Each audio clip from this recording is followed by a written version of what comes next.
But you stay on hard.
Hey, good evening, everybody. Welcome to another live episode of the BCSN SportsWrap, the longest running HBCU sports show podcast on the mean streets of the interwebs. Bryan and A.D Drew here, season number 9, ready to recap another exciting weekend, another weather-affected Saturday of HBCU football. And as you can see, Drew, I never thought I'd actually wear this shirt on a Sunday, but I have to stay true blue, even though I'm not buying. I'm not totally all in on the Daniel Jones train or the Daniel Jones experiment, but damn it, he looked pretty good today. So my Colts got to win. So I had to go ahead and rep and wear the shirt. Well, the good thing about the Colts colors being blue and white, you could be true blue or singing the blues and not having had to change your shirt. So that's number one with that. But Bryan, the grind is real during this time of the year for people in my profession. Because even when you off work, you still working. You know, yeah, well, it's almost like the Head and Shoulders commercial. Never not working, bro. Never what? Never not working. Like the Head and Shoulders commercial. Never not working. There you go. Never not working. Yeah, a good weekend. Week number 2. It's an interesting weekend. You know, as you go back and start to look at the results, I think on an aggregate level, there weren't too many teams that got a win. There were some big upsets, some historic moments. So yeah, we'll hit on all of that. And what I saw that 16 black quarterbacks starting the 2025 NFL season. Of course, the first 2 started on Thursday night. Yeah. Then you had It another had one 17 on by Friday. count. I don't think it was 17. I saw a report that it was 16, but neither here nor there. At least half the league as a starting QB of African American heritage. So it's a good representation for the young aspiring quarterbacks. 2 major spitting incidents occurred over the weekend, Drew. One in the pro ranks, one in college. I don't understand it, but and who knows? But one might have cost their team a win. The other one not quite, but it sure did help the opponent. So, man, I tell you. So yeah, we'll get into all of that and a little bit more.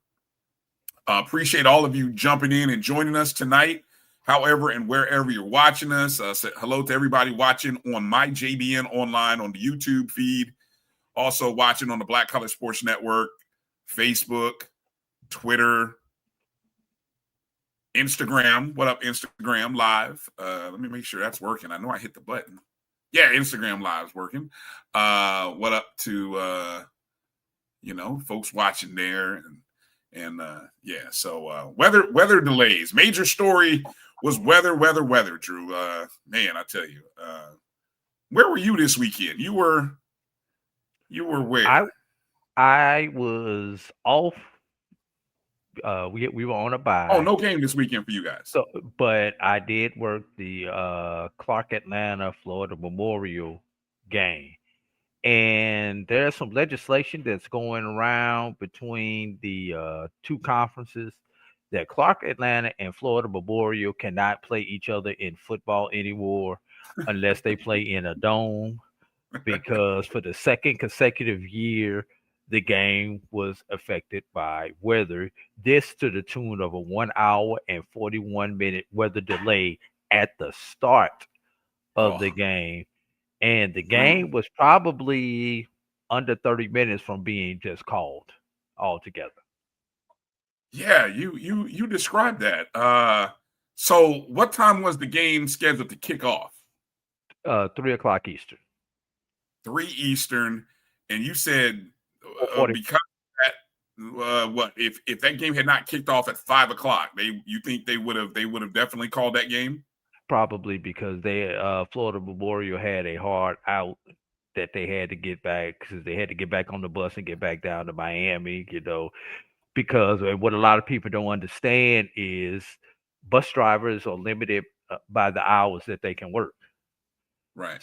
So if they, based on how long it takes to get back and their log book, they had to be out the stadium on those buses and on the road by a certain time in order to get back before the drivers ran out of hours. And this is a real thing as an athletic administrator that you sometimes have to deal with outside sports. What is that cutoff time that you have to do to get your team home? And this could be the same thing when the team is flying also.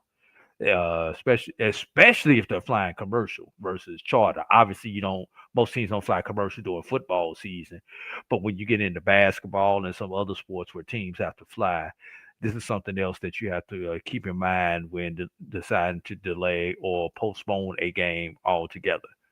Because if you stay, then you got to figure out hotels, food, etc., etc., etc. So there are a lot of variables that go into those decisions that are made when teams decide to play or not play a game due to weather. Don't they have two? I want to say, don't they have two bus drivers, or is that like a luxury? Obviously, you got to pay two people if you have two bus drivers. Well, it's usually that, or they do a tandem, is what they call it. Bus driver A will drive, the number of hours that he can and get the bus to a certain city.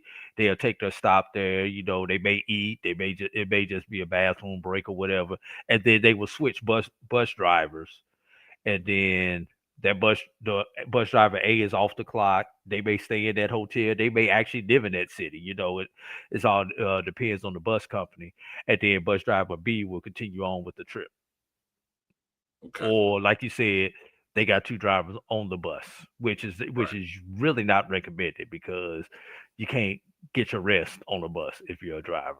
It's much better if you have, I'll meet you in city X and we switch out.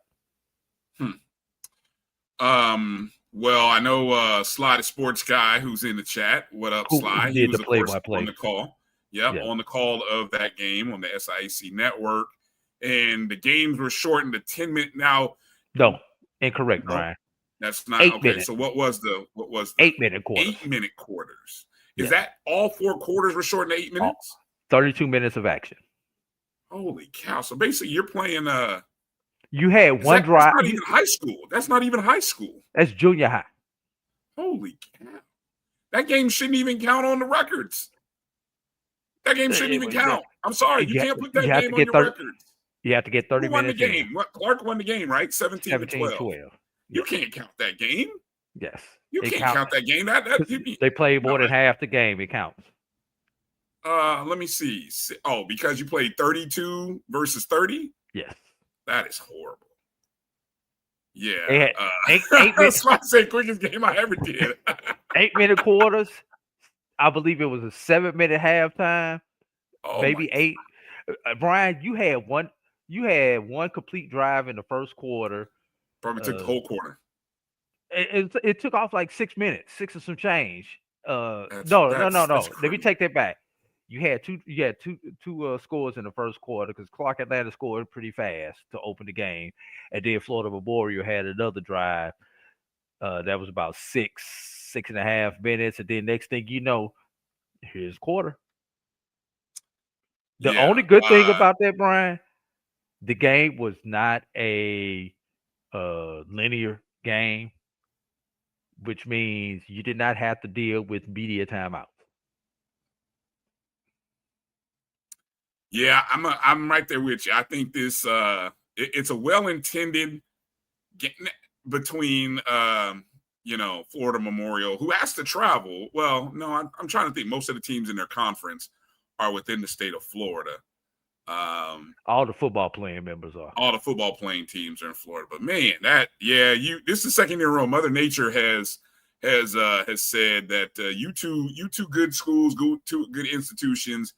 Yeah, you can't do that. That's tough. That should be a good one. The Teddy Keaton show, right on game day, Monday night, 7 Eastern. That should be good.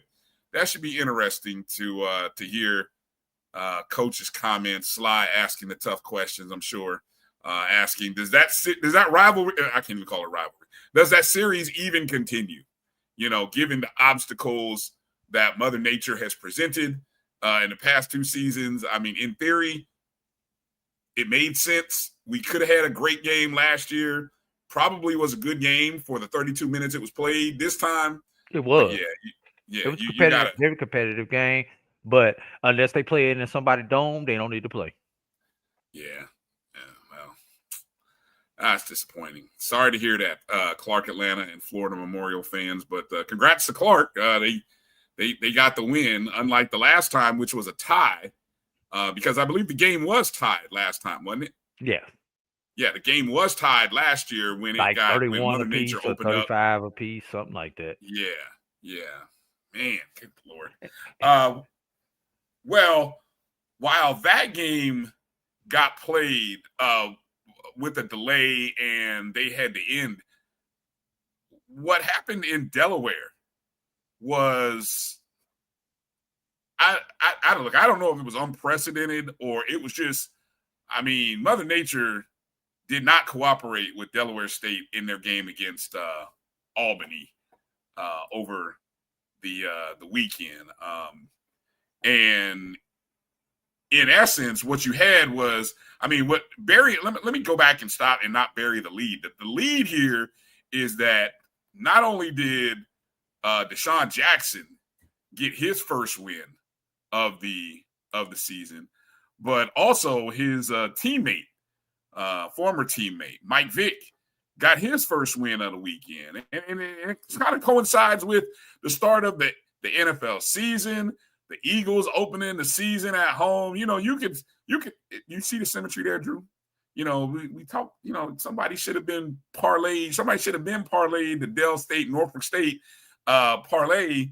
And I don't know what you would have made on it, but you might have made a little bit. You might have made some shopping money or had a good steak and beer. But by all accounts, the Delaware State game had a 7 or 7.5 hour rain delay. And I wanted to pull up that box score here and kind of see I don't know. Do you count the total time on a situation like that, Drew? Does that count as total time? Yes.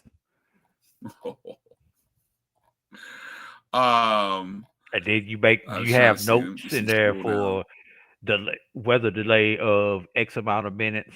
And the reason I know that because I worked the 22 BXWAC Challenge, Alabama State, and I believe it was Howard. When the game that finished at 1 something in the morning after the 3 delays, and that still was a game that was called. That game did not finish. It was called with about 2 minutes to go. So this was a 1 o'clock kickoff. And then you had a 7.5 hours delay.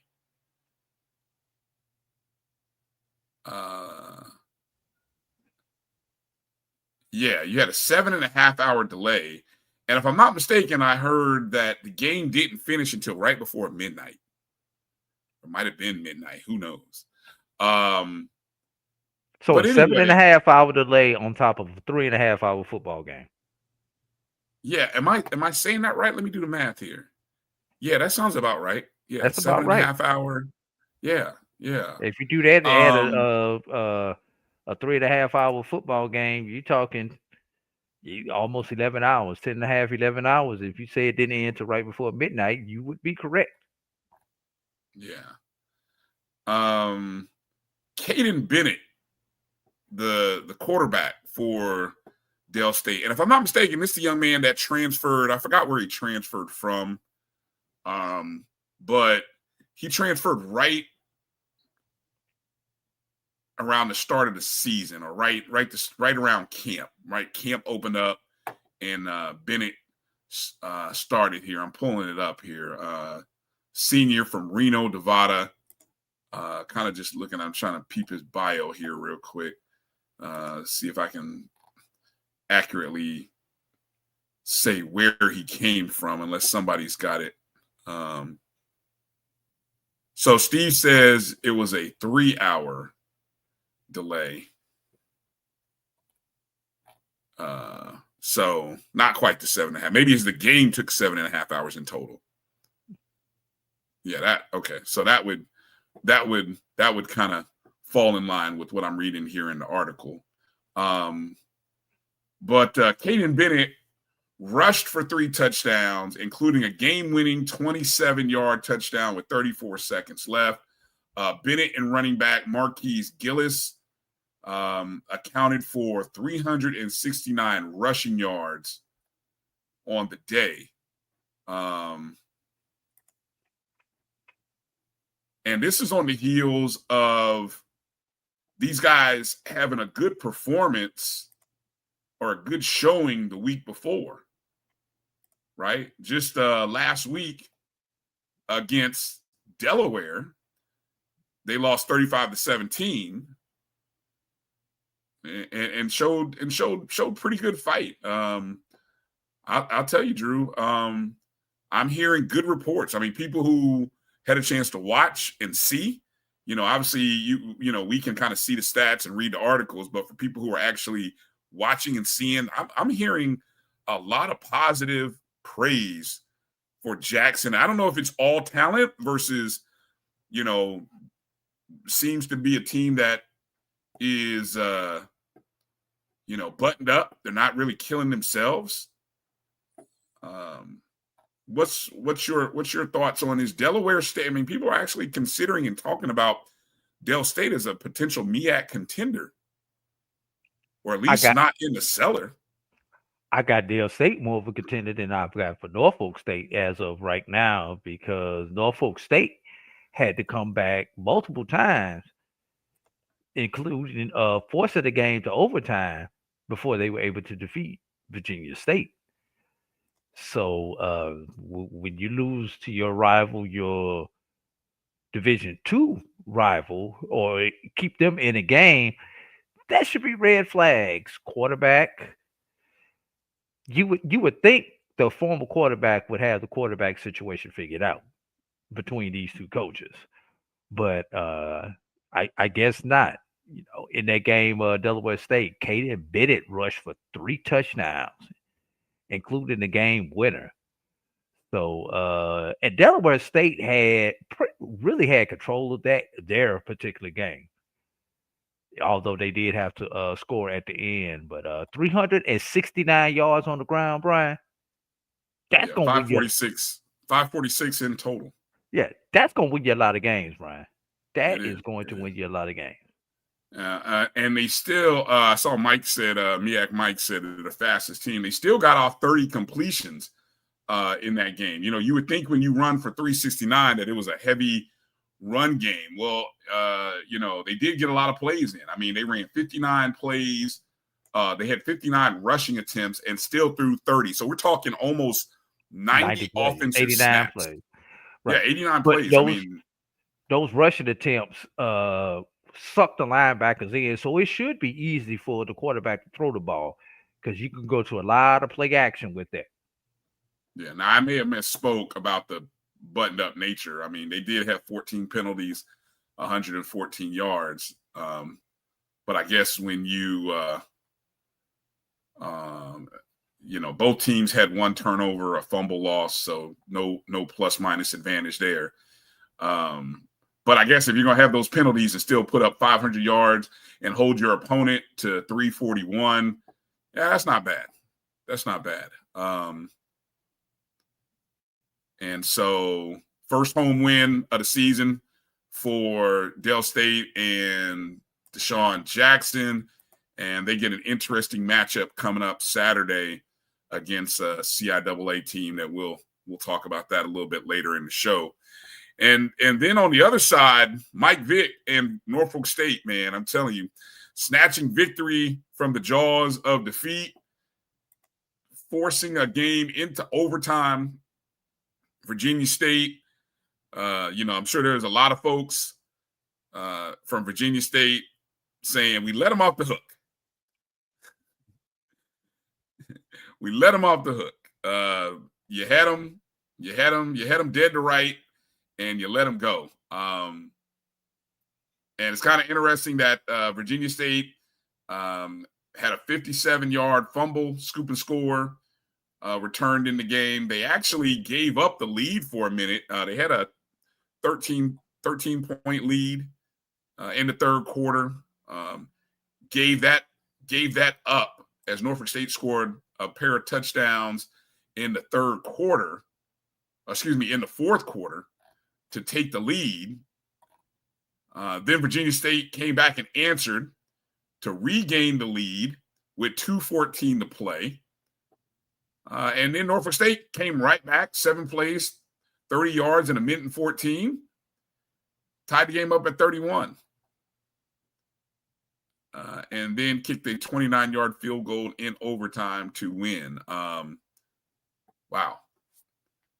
And Otto Coombs, who I believe – now, he's the young man who I believe he was flirting with playing as the starter last year and was even on the roster. I feel like he was on the roster 2 seasons ago, or the last 2 seasons under Dawson Odoms.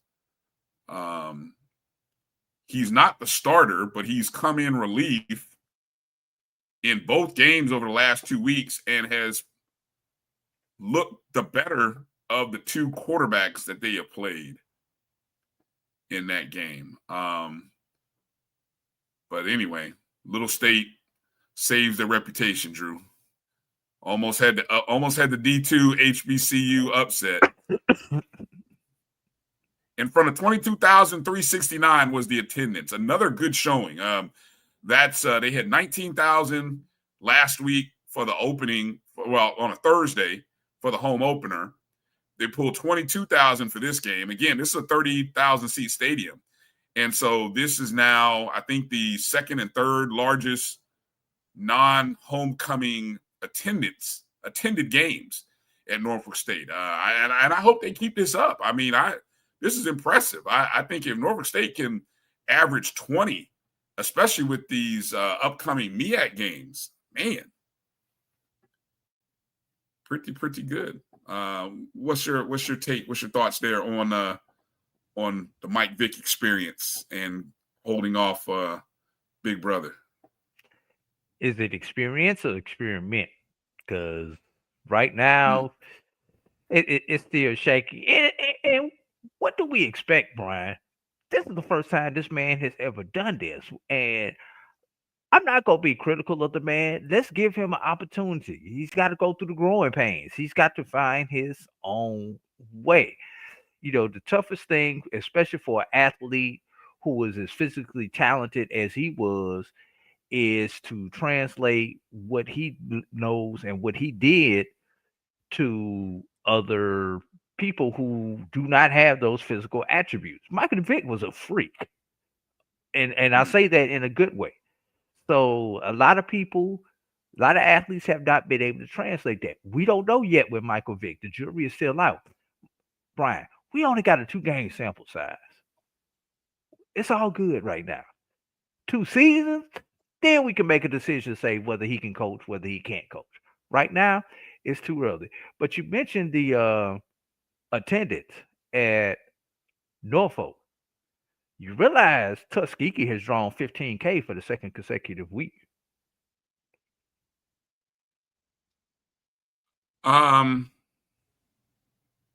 That's nice. I guess I don't know how to compare that. You dropped that on me. What do they average in the past? What is that stadium? I thought the stadium seated at least 10. Yeah, the stadium seats 10, but you got to realize the first game was played in Crampton Bowl, which is technically Tuskegee's home game, although it was the Red Tails Classic.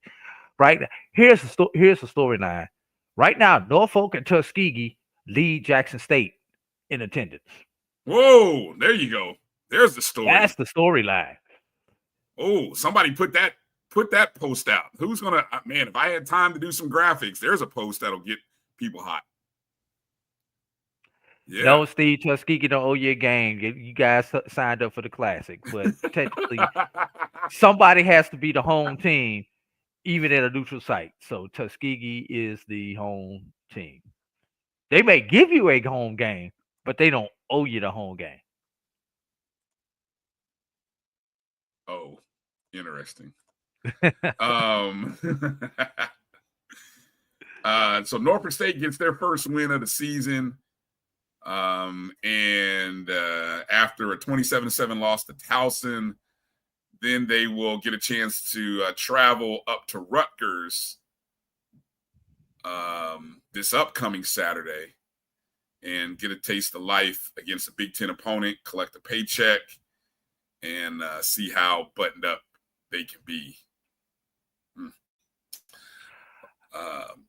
They're not the only. What do you say? Go ahead. I was going to say, how about on the Bluff, man? What happened on the Bluff yesterday? Before we mention that, I think we got to mention that these two weren't the only Division-I coaches to get their first win of the season. Got to give a shout out to Coach Sam Shade over at Alabama A&M. Are we going with this NFL thing right now? Look, I didn't even think about that. I was going to just mention the fact that these guys all did this at home. You know, D-Jax was at home, Vic was at home, Shade was at home for the first time but the NFL angle. There you go. I didn't even think about that. See, Alabama A&M gets their first win of the season under head coach Sam Shade, 41-31 victory over Alcorn State. The Braves fall to 0-2. Both games away. Of course, we know last week the miserable loss to Northwestern State. But this time in a SWAC-ish game, a SWAC non-conference game, right? Cornelius Brown had accounted for 5 touchdowns. I think it was 3 passing, 2 rushing. And I did a little background in just looking at Cornelius Brown. Drew, did you know Cornelius Brown has been playing? He might be the oldest HBCU football player in all of the Division-I or II level. This is his 7th year. 3rd school, 7th year. He might be going for a doctorate. I don't know. He might be in a doctoral program at Alabama A&M this semester. I don't know. Or at least maybe a second master's degree rather. But he started at Georgia State for a couple of seasons, like 2 or 3 seasons. Of course, this was all in 2019 when he's a high school class of 2019 senior. So of course he got COVID. 20 and 21 back. Right. He had the COVID stuff while he was at Georgia State. Then I think he transferred to I think it was UT Rio Grande, I think it was. And then the last 2 seasons, he's been at Alabama A&M, and this is his 7th NCAA season. With them giving you a 5th-year eligibility because of the case this year. Yeah. I mean, my I God. need to see him. I need to see like 2 degrees. Like when they do senior night, I need him to like walk with like both degrees and both, you know, in arm. Like, you know, thank you, Alabama A&M, for helping me to not only get my bachelor's, my master's, and even begin my doctoral program. Only thing you should have to do is defend your dissertation at this point. At this point. Yeah. But no, in all seriousness, Brown looked good. And, you know, Brown is one of those quarterbacks, Drew, that, remember, we were thinking he might be in a quarterback battle with another young man who had transferred from UAPB. That young man made himself ineligible or became ineligible, so we never even saw him go into fall camp. And really, it was Brown's. He was 25 of 34, 260 yards, 3 touchdowns, ran for 69 yards and 2 scores. You know, Alcorn continues to struggle, but a good rebound for Alabama A&M after losing the previous week. What was that score? And they lose like Arkansas, like 52-7. They lost to Arkansas. Something like that. Yeah. Yeah. Brian, the only thing I have about this game was Alabama A&M had the game won, in control, and this is where I think that SWAC-ish part of the game came in. Alabama A&M scored another touchdown with 19 seconds to go, when they realistically could have been taking a knee.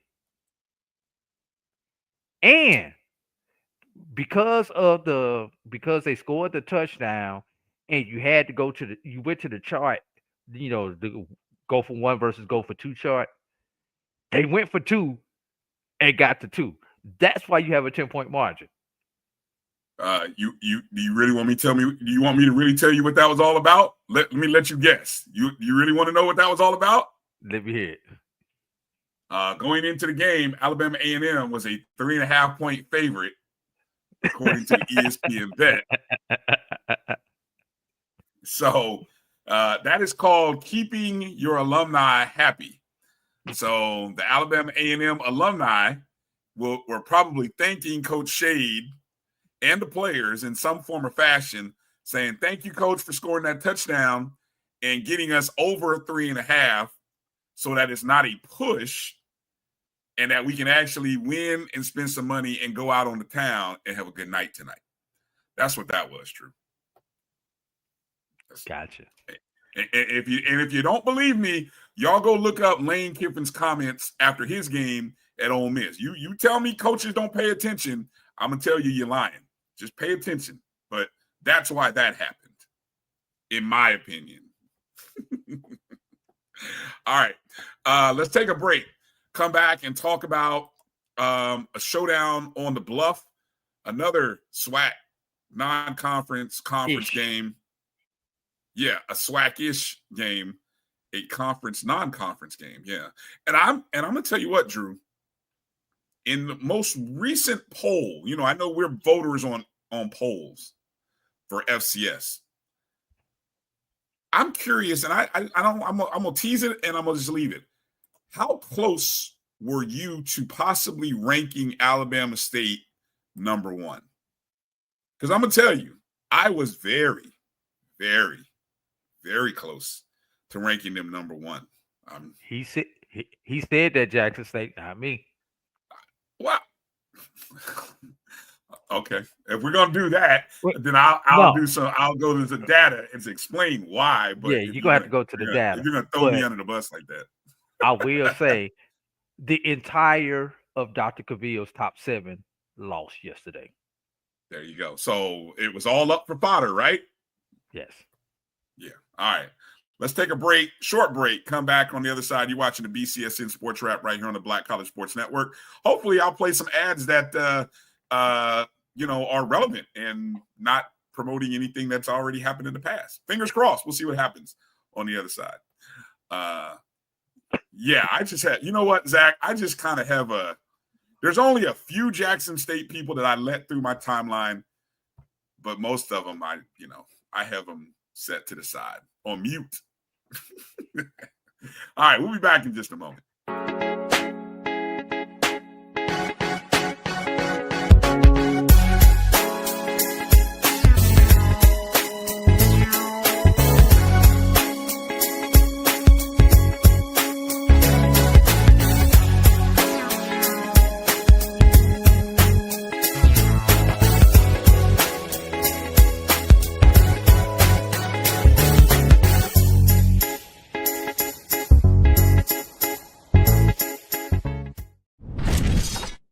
There's a shot. That Right. might It be. could be.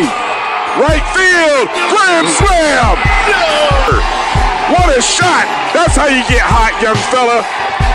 Thank you guys for what you do for HBCU athletics. This is a fantastic avenue for all of us. This is our ESPN, so we love what you guys do, and all you guys at BCSN. We really appreciate what it is that you guys do for us.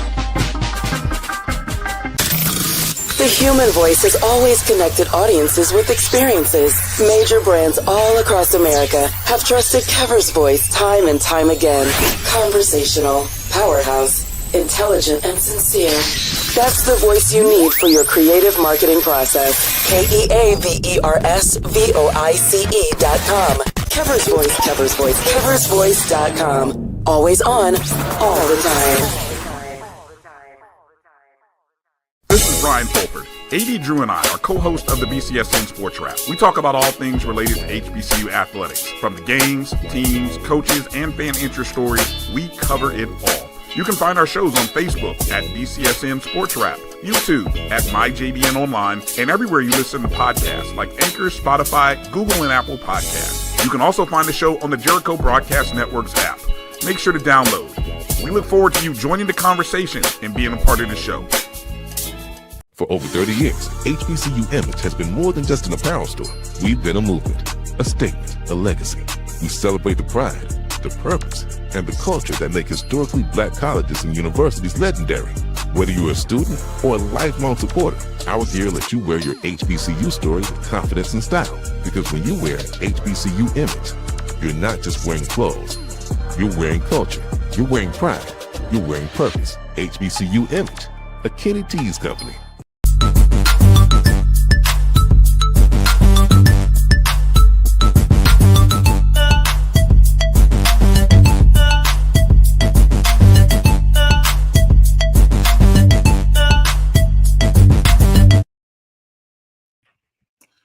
Welcome back to the BCSN Sports Wrap right here on the Black College Sports Network. Bryan Fulford and A.D. Drew here.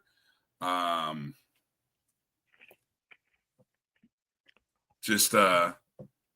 you guys doing today with your NFL teams? I know Sly was happy that his Commanders got a win. Obviously, you can see I'm wearing my Colts gear with pride. If you're a Dolphins fan out there, you got to be like beside yourself. They look really bad. They look really bad. I would be questioning everything if I were Dolphins management after that. Like, really, seriously. Because I didn't think the Colts were that good. Atlanta, the Falcons, you need a kicker. Cleveland, you need a kicker. There's some kickers out there destroying games today. Pittsburgh and the Jets was a great game. Outstanding game. Old man Aaron Rodgers throwing 4 touchdowns. Justin Fields looked like Ohio State Justin Fields out there, Drew. I mean, the young brother was looking great. I don't know. Jets fans, optimistic. The Jaguars, defense. I mean, woo. Yeah, Lennon, I'm gonna block you. If you say any more, look, I let you get a lot of way. I let you get away with a lot of stuff, Lennon, but I'm gonna block you. If you come on here talking about Daniel Jones look like Tom Brady. No, he did not. Stop it. I'm not gonna that's blasphemous. And I don't like, and I'm not a Brady guy, but I'm not gonna let you compare Daniel. Hell no. Stop it. Stop it. Anyway, Good stuff. Congratulations on the win, Lennon Blow. It's gotta feel good to be a Spartan. Exactly. Behold, I know my father was happy. They got a win. My mom must have been smiling up in heaven, but good job, Spartan Nation. Congrats again to Mike Vick. Congrats to Deshaun Jackson, and congrats to Sam Shade. All of them coaching and winning their first season in Division-I and getting a win.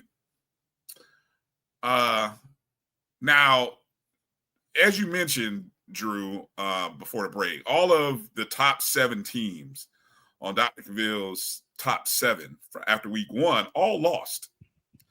Noticeably missing from the list, though, is the team that, as I was putting my rankings together, Drew, I had to give some serious thought to say, real short sample size here. And this is why we, Black College Sports Network, we don't publish a ranking until after the end of September, after 4 games have been played. So pretty much the first week in November, that's when you'll see the first BCSN top 5 ranking.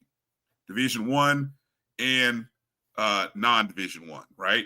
That'll come out then. Because at that point, you've got data. You can really assess who is and who isn't, and then let it play out from there. Because and you may even have a conference game or 2. Yeah, exactly. You may even have a conference game or 2. But I'll tell you, the school that has the most impressive Division-I quarterback right now is Andrew Body, with the young man from Dell State coming in right on his heels. I want to give that young man who we just talked about, Caden Bennett. I got to give Caden Bennett some love because he's coming in right there on the heels of Andrew, who had a Heisman level performance in week 1 against an FBS opponent, and then traveling, leading the Hornets down to Southern,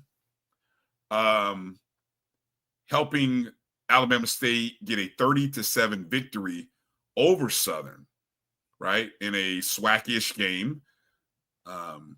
Body threw 2 touchdowns in the contest. Alabama State led 6-0 at the end of the first half in this contest.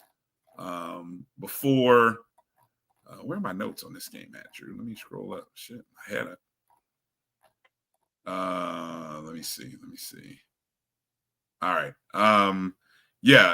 Until the second half, when Marcus Harris ended up scoring a 47-yard touchdown run, and off they go. Off goes Alabama State as they would outscore Southern 17-7 in the third quarter, and one more touchdown in the fourth to put it away 30-7. Alabama State covers as a 6.5-point road underdog. Always impressive when you can win as a road dog. Alabama State's defense, a lot of people were saying, oh, you gave up 52 points the week before. Well, yeah, you gave up 52 to a FBS opponent. Well, Alabama State's defense showed up in week 2, forcing 4 turnovers, including 2 interceptions that put it into some Southern drives.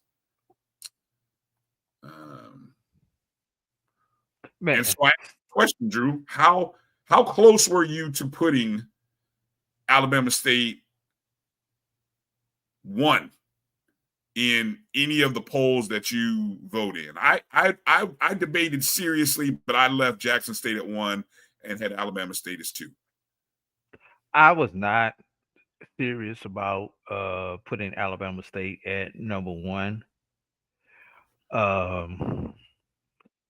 For the simple fact, when everybody lost, and I believe 5 of those 7 losses were to FBS opponents, with the exception being Tennessee State losing to North Dakota State, who might as well be a FBS power because they are the defending national champions. And then, of course, Southern losing to Alabama State. But if you look at the rankings, they were essentially 7 and 8 going into that game. So I think that was probably the main reason, because I did not give Alabama State as much of a boost because of where Southern was at in the rankings. And then the eye test with Southern. We have not seen Southern play at 100% all season. You didn't have Jalen Wood game one due to a self-inflicted situation. Then he gets knocked out of game 2. And obviously he did not play at all in game 3. So, I mean, you can only play the opponent in front of you, but we have not seen the Southern at full strength yet. But I didn't think Southern should have been in Dr. Kabir's top 7. And I'm not saying anything on here that I have not said on his program. So if Alabama State would have been if Alabama State would have already been in the top 7, I would have considered moving them up to number 1. But you can't jump a team that's outside of your top 5, top 10, top 7, all the way up to number 1 in 1 week. It just does not look right. It delegitimizes your poll. Well, again, it's voters and individual voters. I mean, we are what we are. And Israel, just to clarify, I did not, I voted Jackson State number 1 because I think even though despite the 38-20 loss, Jackson State didn't cover as 13.5 points, which I thought was really low. First off, I thought that's respect towards Jackson State, the fact that you were less than a 2 touchdown underdog. So there was respect there. But I thought they looked okay. They looked pretty good against Southern Miss. 191 yards on the ground, Brian, is pretty damn good. I mean, that's what they're gonna be. They're gonna be a problem for anybody that has to deal with Jackson State rushing the ball. And you gave up, Southern Miss had a 30-yard punt return. You can't do that. And you threw 2 interceptions. Can't do that either. Can't do that either. So, I mean, the margin is thin. The margin is small. And, who knows? Jackson State, if they don't throw that, if they don't have the punt return touchdown, they and think about that, 30 yards. I mean, that's not a very – if that number is correct, then that's not a very long return as it is. But good to see by all accounts, though, that fans from both sides, despite the chatter on Facebook, let the chatter stay the chatter on the message boards, and didn't bring any drama to the stadium with them. Although that was a very ignorant post, though. But I mean, college football has been, I mean, it is what it is. Sadly, ignorant. Look, we see ignorant posts amongst our own SWAC schools. So why would it be not that ignorant? I'll challenge that, but Brian, my cousin can call me fat. My cousin can call me ugly. But you damn sure better not call me one of them things if you ain't related to me. That's how that is. Well, two wrongs don't make it right. So, if we're gonna call a spade, then let's be kinder to each other amongst each other as conference opponents, and foes, and then let's not try to you know, yeah, what you say, we see worse personal attacks. Yeah, so just, you know, again, it's good to see that. Hope that nothing crazy broke off in the stands, and you know, so good to those teams. I just got one question for the Jackson State folk. If any Jackson State folk in the chat actually went to the game, did y'all eat the chicken in front of their face? Because I know somebody did. I know somebody did. I know somebody ate the chicken in front of their face just because somebody came up beating. Oh my god! Just because. This is stupid. 32,011 showed up in Hattiesburg, Mississippi for that game. And I believe the Sonic Boom made an appearance as well. So next up, we'll get into talking about what's next for Jackson State. But here's the interesting question, okay, Drew?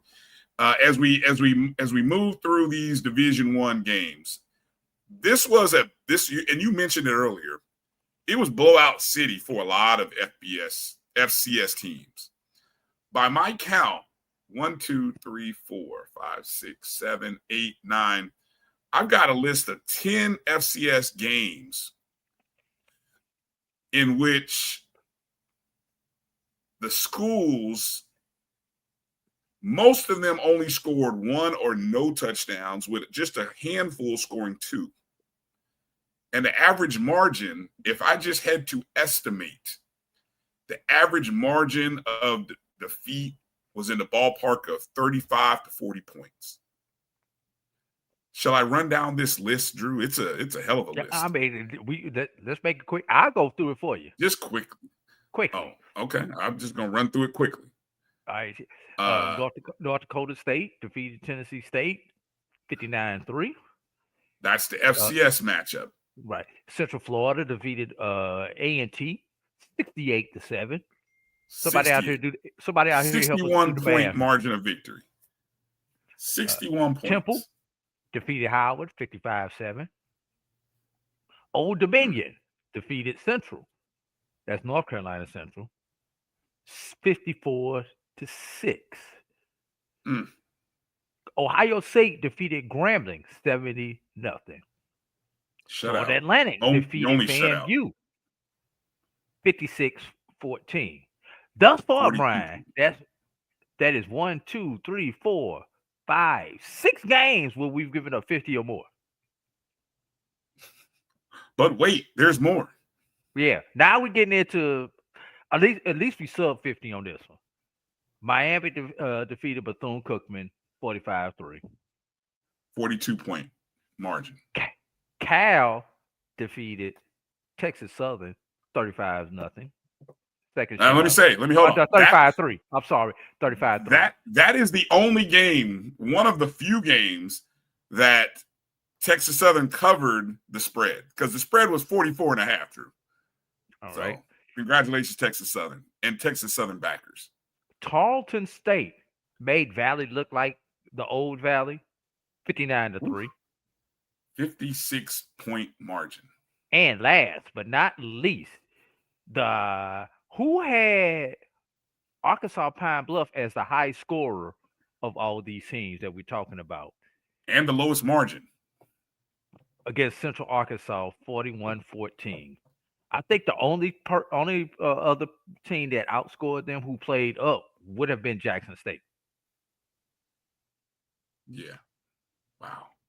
Yeah, who played a competitive contest. They scored 20. Man alive. All right, we're not gonna spend any time breaking these down, Brian. Let's move on to our No, I mean, there's nothing to break down. I mean, other than just pointing out that it was let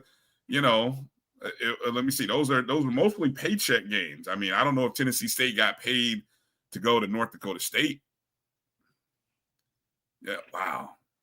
Didn't have a first down until the third quarter. Yeah. Is North Dakota State that far? Yeah, they are. Yes. Why I asked that? That's a dumb question. I started to ask. I think I wanted to ask the question in a different way. Yeah, yes, they're that much better than us. Yeah. Texas Southern's offense, though, man. In game, Drew. I was impressed. At halftime, it was 11-0.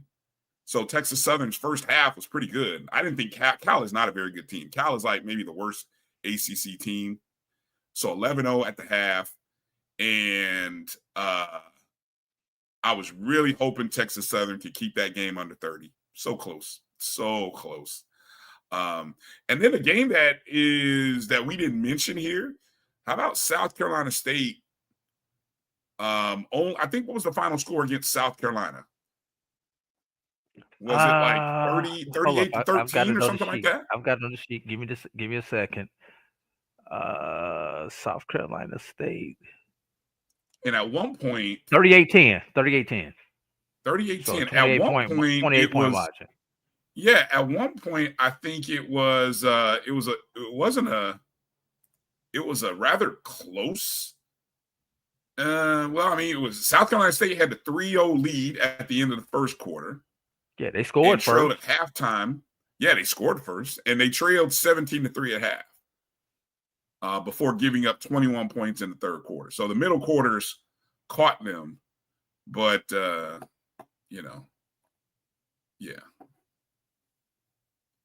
But anyway, and that game, the margin was 42.5. So good job, South Carolina State covering 42.5. Yeah. Let's take a break, another quick break.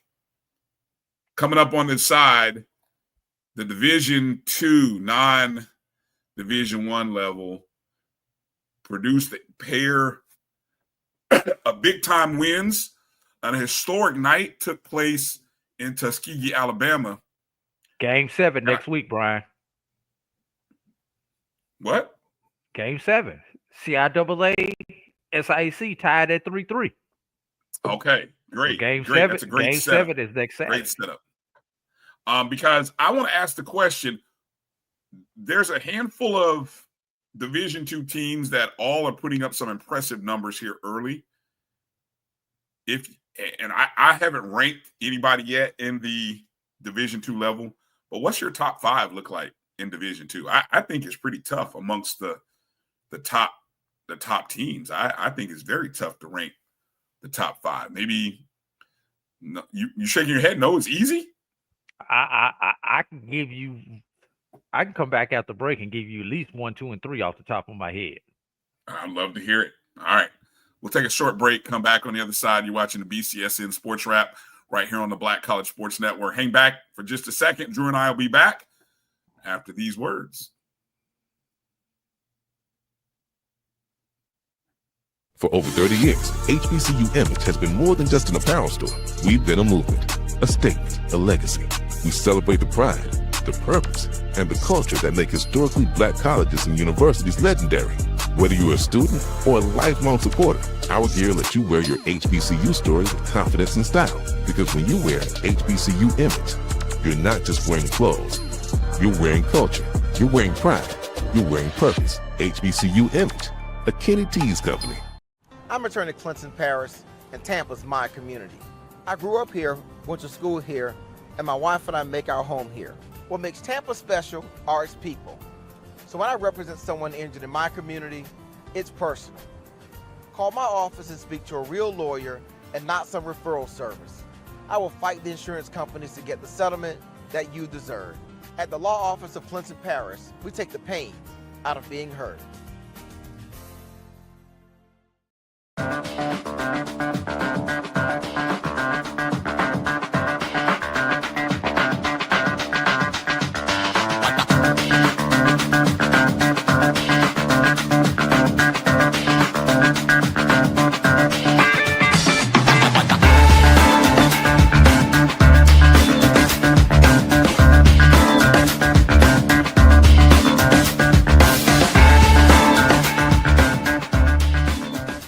It's never too early to plant the seed, to share the tradition, and instill a sense of pride in your HBCU with your little ones. HBCU Pride and Joy Children's Boutique helps you share your school spirit with a wide selection of adorable kids apparel and accessories officially licensed from your favorite HBCU. Visit hbcupridejoy.com and follow us on all social media at HBCU Pride Joy on Facebook and Twitter. Sugar Chateau Desserts is a specialty bakery located in the Charlotte, North Carolina metro area. We will create delicious and one-of-a-kind treats for any occasion. Sugar Chateau is currently shipping cakes in a jar, offering a variety of different flavors in a single-serve container that can help you celebrate in accordance with social distancing. Place your orders today by calling 803-526-7895 or visiting sugarchateaudesserts.com. You're looking for the latest information on Southern University sports, the Southwestern Athletic Conference, and HBCU athletics. There's only one place to go. Tune in to the Carlos Brown Show, exclusively on the Black College Sports Network.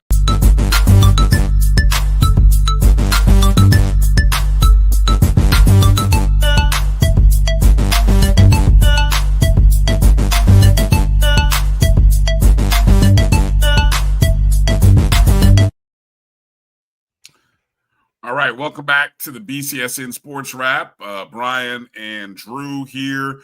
Want to encourage you guys if you guys are podcast listeners, you would do us a solid if you would go to your podcast platform, Spotify, iHeartRadio, Amazon Music, Apple Podcasts, and go download the BCSN Pod Zone. Put it into your rotation, hit the notifications, subscribe, download. All of the shows that appear on the Black College Sports Network are on the BCSN Pod Zone. Maybe you missed Dr. Cavill's Inside the HBCU Sports Lab episode this morning. It's on the Pod Zone. Maybe you missed Carlos Brown yesterday. It's on the Pod Zone. You want to check out a show with a female-centric tone? She Say Sports. You can catch as well on the BCSN Pod Zone. Everywhere you listen to podcasts, go check out BCSN Pod Zone, a production of the Black College Sports Network and Million Podcast, best Black sports podcast in America. All right, Drew, you promised me a top 5, but more importantly, you said you could get. Let me throw you the candidates. Okay, here are the candidates. Before we get into talking about these two major, I always need the first 3 candidates. All right, let me hear the top 3 candidates. Let me hear the top 3. Number 3, Union. Virginia Union, 1-0, had a win against who is that? 45-6. What was that? Miles? Yeah. Miles. Yeah, beat Number Miles. 2. Yeah. Number 2, Albany State. Albany State. Yeah. Have scored a total of 100 points in 2 games and has Rattler Nation worried as hell going into this weekend. As they should be. Okay. And number 1 would be Johnson C. Johnson C. Smith.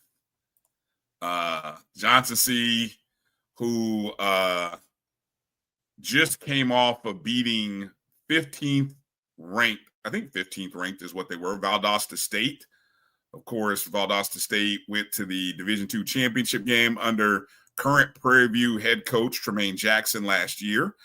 But Valdosta has been they're a staple of Division-II. I mean, they just got the formula and just continue to do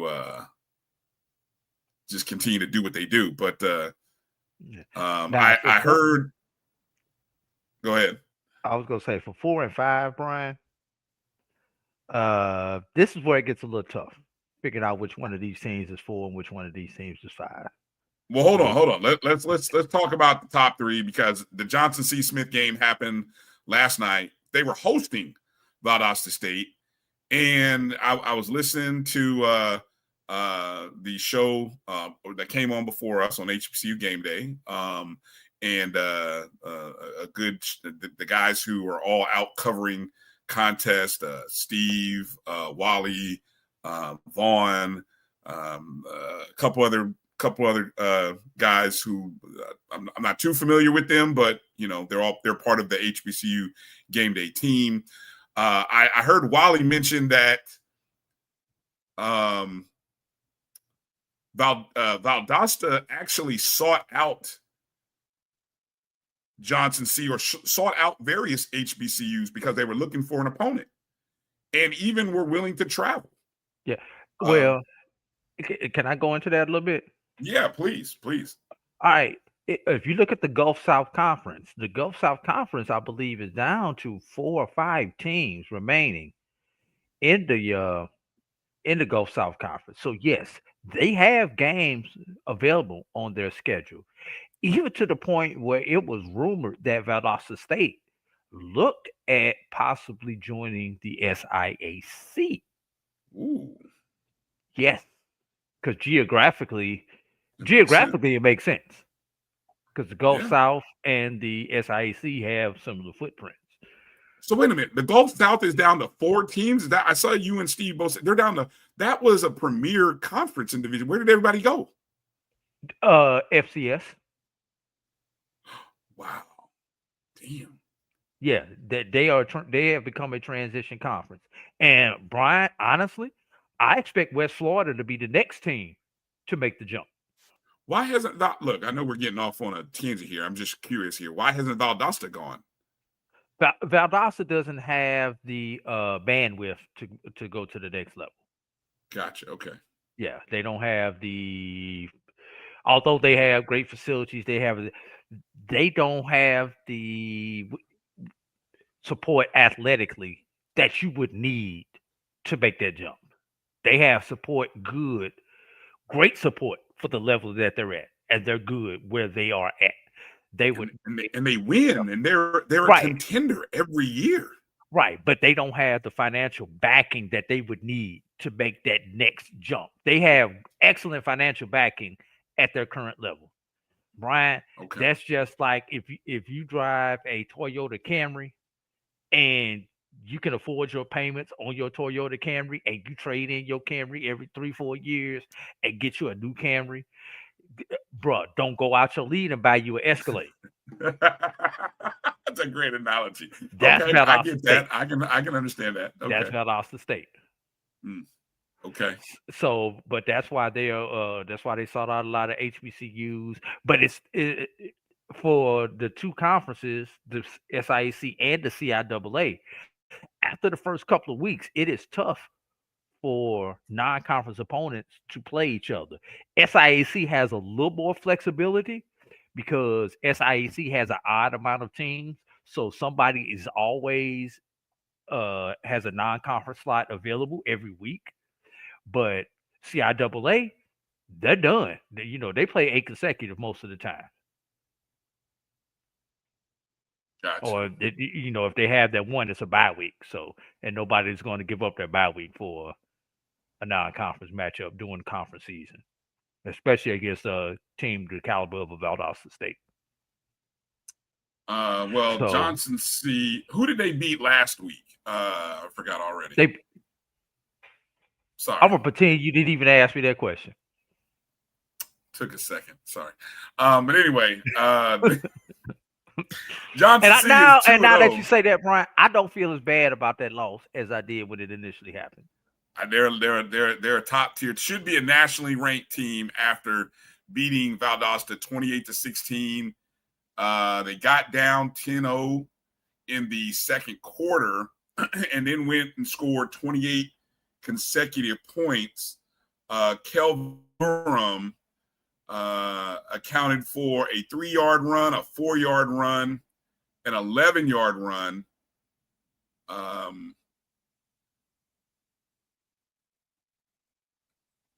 feel like I'm missing something here. The box score is incomplete somewhere. Oh, the final score was 21-16. I don't know why it says 20. Was it 21 or 28? Because I'm seeing two different things here on the website on the box score. Now you got me. Let me just scream through my notes. I'll just read. Yeah, Durham stats 16-24, 207 yards, passing And then, of course, he had the 3 rushing touchdowns. The official box score is 28, Brian. Okay. All right. Well, they're missing a touchdown here somewhere. But let's see. In terms of total yard, total offense, held Valdosta to 268, while they put up 316 and 70 plays. And just a good defensive battle. It's all set up. It's all set up for a great matchup upcoming between your number 1 and your number 3. I believe is that this weekend? No, this weekend is Edward Waters and Union. Union. Okay. And now, where does Edward Waters fall in your top 5 in my mock poll? Right. Now, here's the problem. My next 2 teams are Edward Waters and Tuskegee. Now, I haven't put them in order yet, everybody. I'm just telling you the next 2 candidates, or Edward Waters and Tuskegee for my personal top 5. Now, here's the thing, Brian. Both teams, Edward Waters and Tuskegee, have what you would call a good win. Mm-hmm. With Edward Waters defeating Savannah State and Tuskegee defeating Winston-Salem State. But, Brian, they also have that other win with Tuskegee defeating Central State, shutting Central State out on yesterday, and Edward Waters defeated Miles.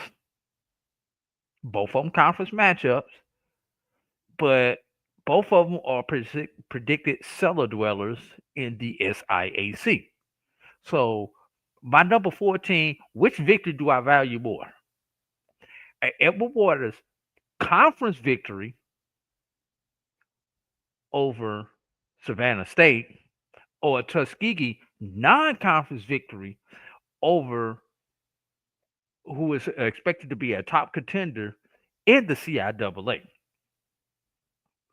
I have to go right now. I have to lean towards that victory over Winston-Salem and put Tuskegee 4 and Edward Waters 5 because of history. CIAA was 6-0 versus SIAC last year. CIAA top teams have beaten SIAC top teams consistently. So because of that, I have to value that Tuskegee victory over Winston slightly, and I mean ever so slightly, ahead of the Edward Waters victory over Savannah State. So Tuskegee 4, Edward Waters 5. But Brian, let's talk about another undefeated team in there, Brian. There's one other undefeated team in Division II that we have not talked about, Brian. I wonder if anybody can even put in the chat who the other undefeated team is in Division II HBCU football. There's 6 of them. There's 6 and we've named 5. We've named 5. And just FYI, that team that's out there, team number 6, would not be my number 6. Oh, okay. Nope. See, no, Karen already mentioned. Let's go back. Let's give them again. Number 5 is Edward Waters. This is your 5, your personal 5. Number 5 is Edward Waters. Number 4 is Tuskegee. Number 3 is Virginia Union. Number 2 is Albany State. Number 1 is Johnson C. Smith.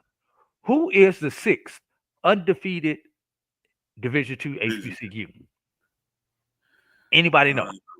I don't have my Jeopardy music. I don't think anybody's going to get this one. Unless Google's a serious thing. Unless you was watching Dr. Kavir's Inside the HBCU Sports Lab this morning, because I mentioned them on there. Oh, teaser. Yeah. See who was paying attention. See, you got to go get your extra credit, Brian. That's how you pass your class, by going to the study session and getting the extra credit. Hell no, it ain't Livingstone.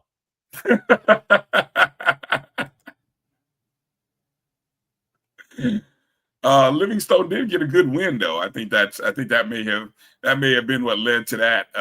Livingstone, who did they beat? Allen. They beat Allen 28-17. CIAA over SIAC. Yeah. We're looking for the sixth. The thing with that Division game, II. nobody has seen the stats because the stats are still incomplete for that game.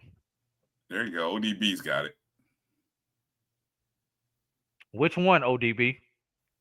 Could you be a little more specific? Because there's Be a a little few more of them out specific. there. There's a few of them out there. Yeah. Emmett, the other undefeated Division II HBCU. You got it, Jeffrey. Yeah.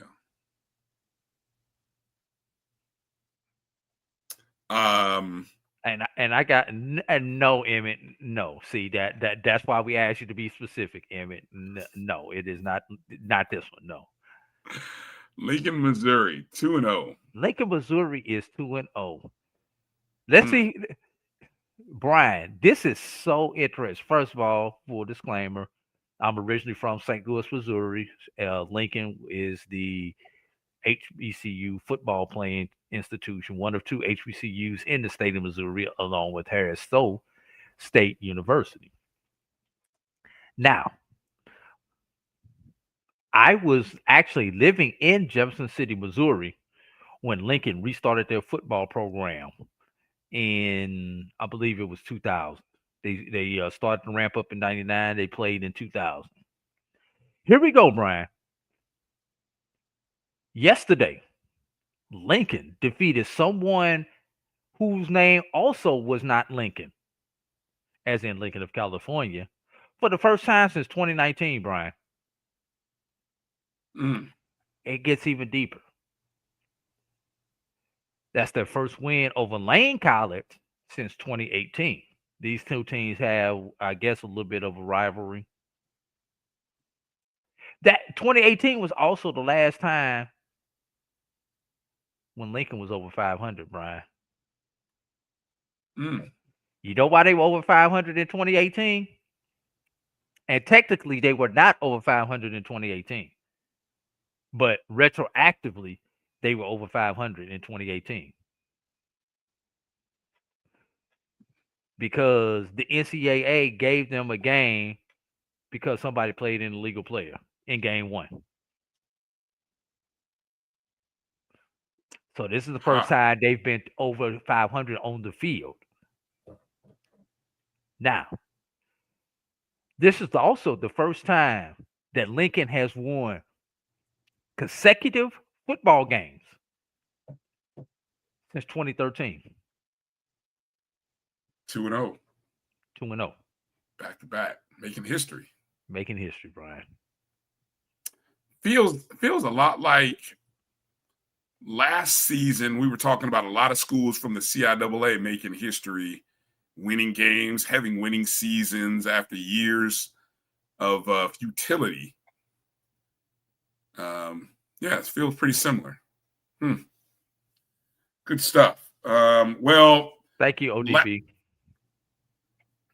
Last night in Tuskegee, Alabama, it was a historic night for the Golden Tigers as they played their first game under the lights at Cleve Abbott Memorial Alumni Stadium, and they got a shutout, 34-0 victory over Central State in front of over 15,000 fans. 15,000 fans. Yeah, if you got about 15,422. 15,422. To improve to 2-0 on the season. And on the heels of a 20-17 victory over Winston-Salem State, the Golden Tigers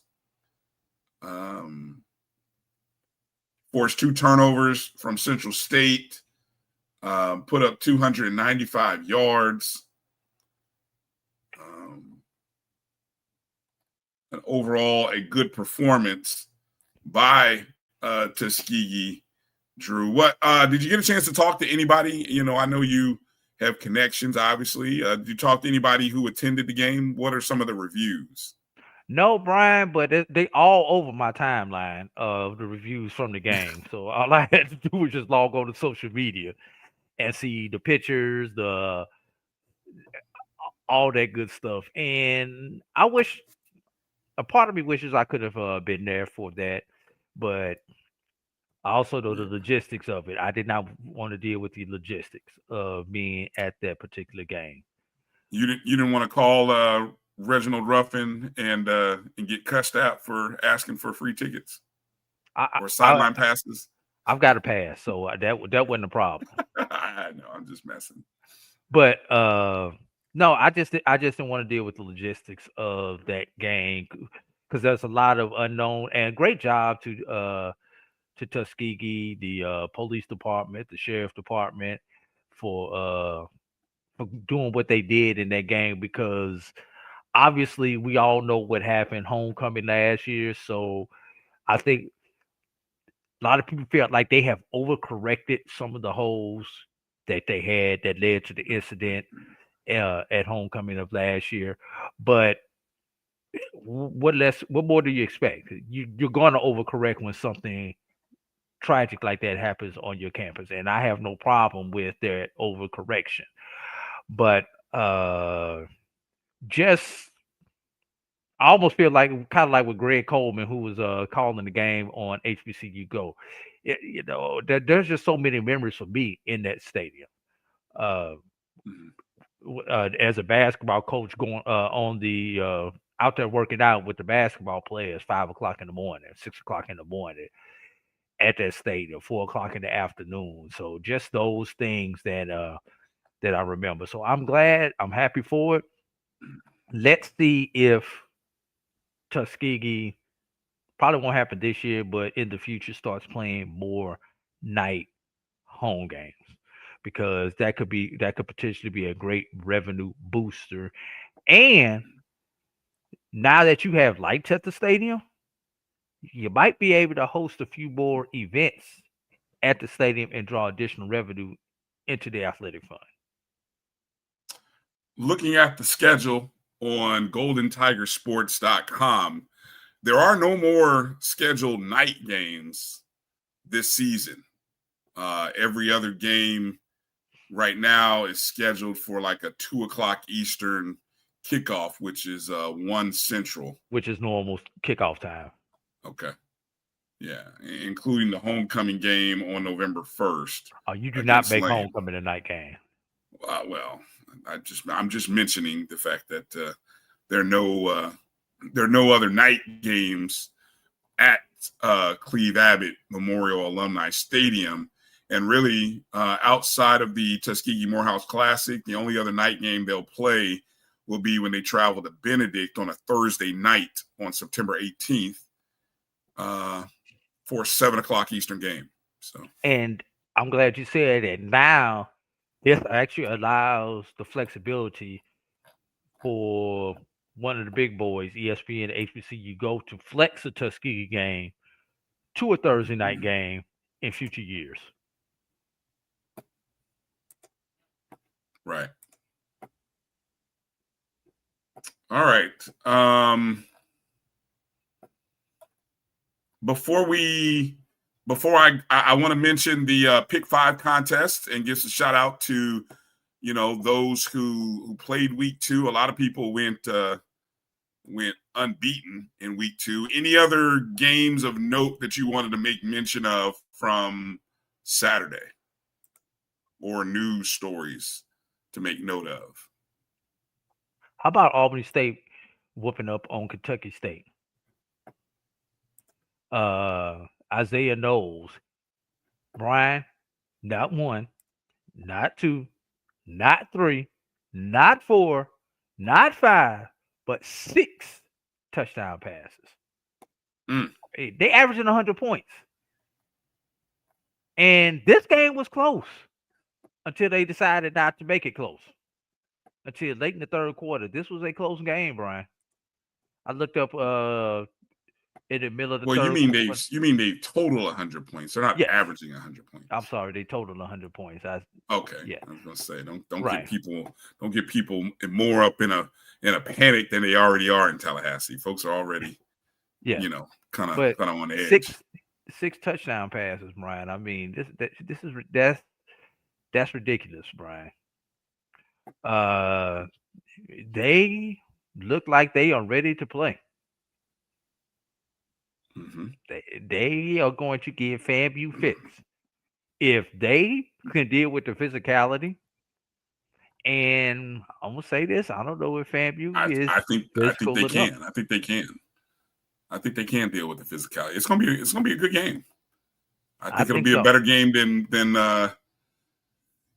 look. The last time Albany State came in there with Coach Giordana,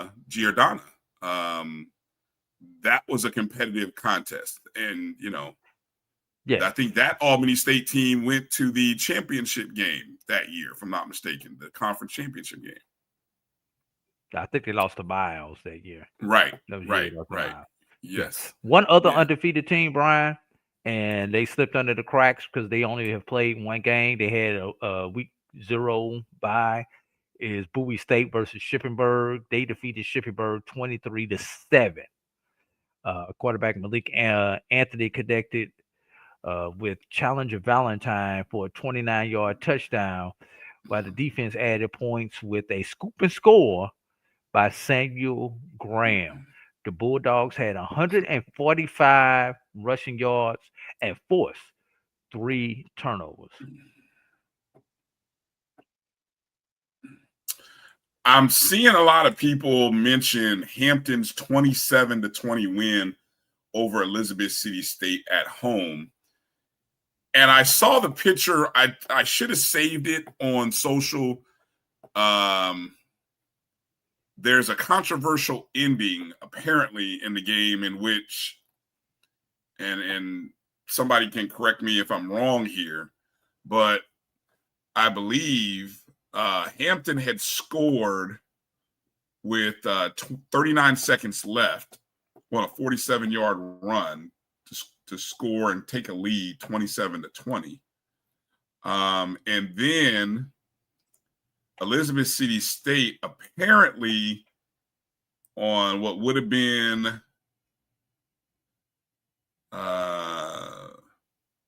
the final play had gotten all the way down to on a pass completion here on a 1st and 10 on the Hampton 23. A pass towards the end zone was ruled down at the 1 yard line, but then there is video evidence, Drew, that the actual receiver was in the end zone.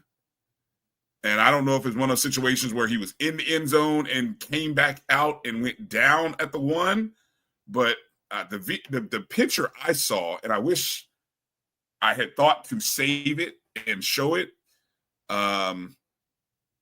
He looked in. I don't know. Where did I sometimes you can, on Twitter, you can like something and it'll save that image. Hold on. I found it, Drew.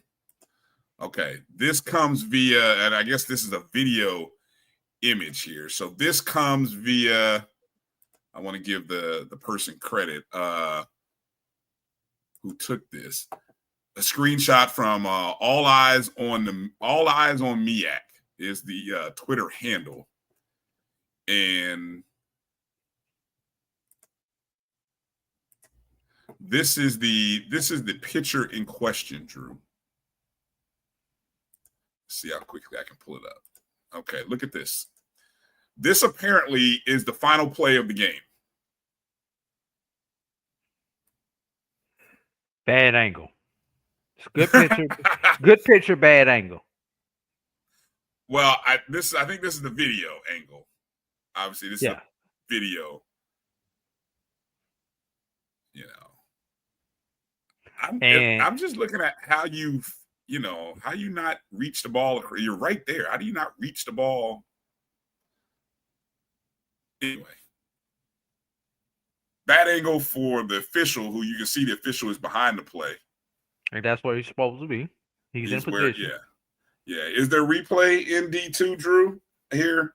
And this was a Hampton game, so Hampton is the home team. Well, that definitely was replay at this game because that was a Division-I game. They was in a Division-I stadium. At Division-I, I think all Division-Is are using the DV Sports replay system.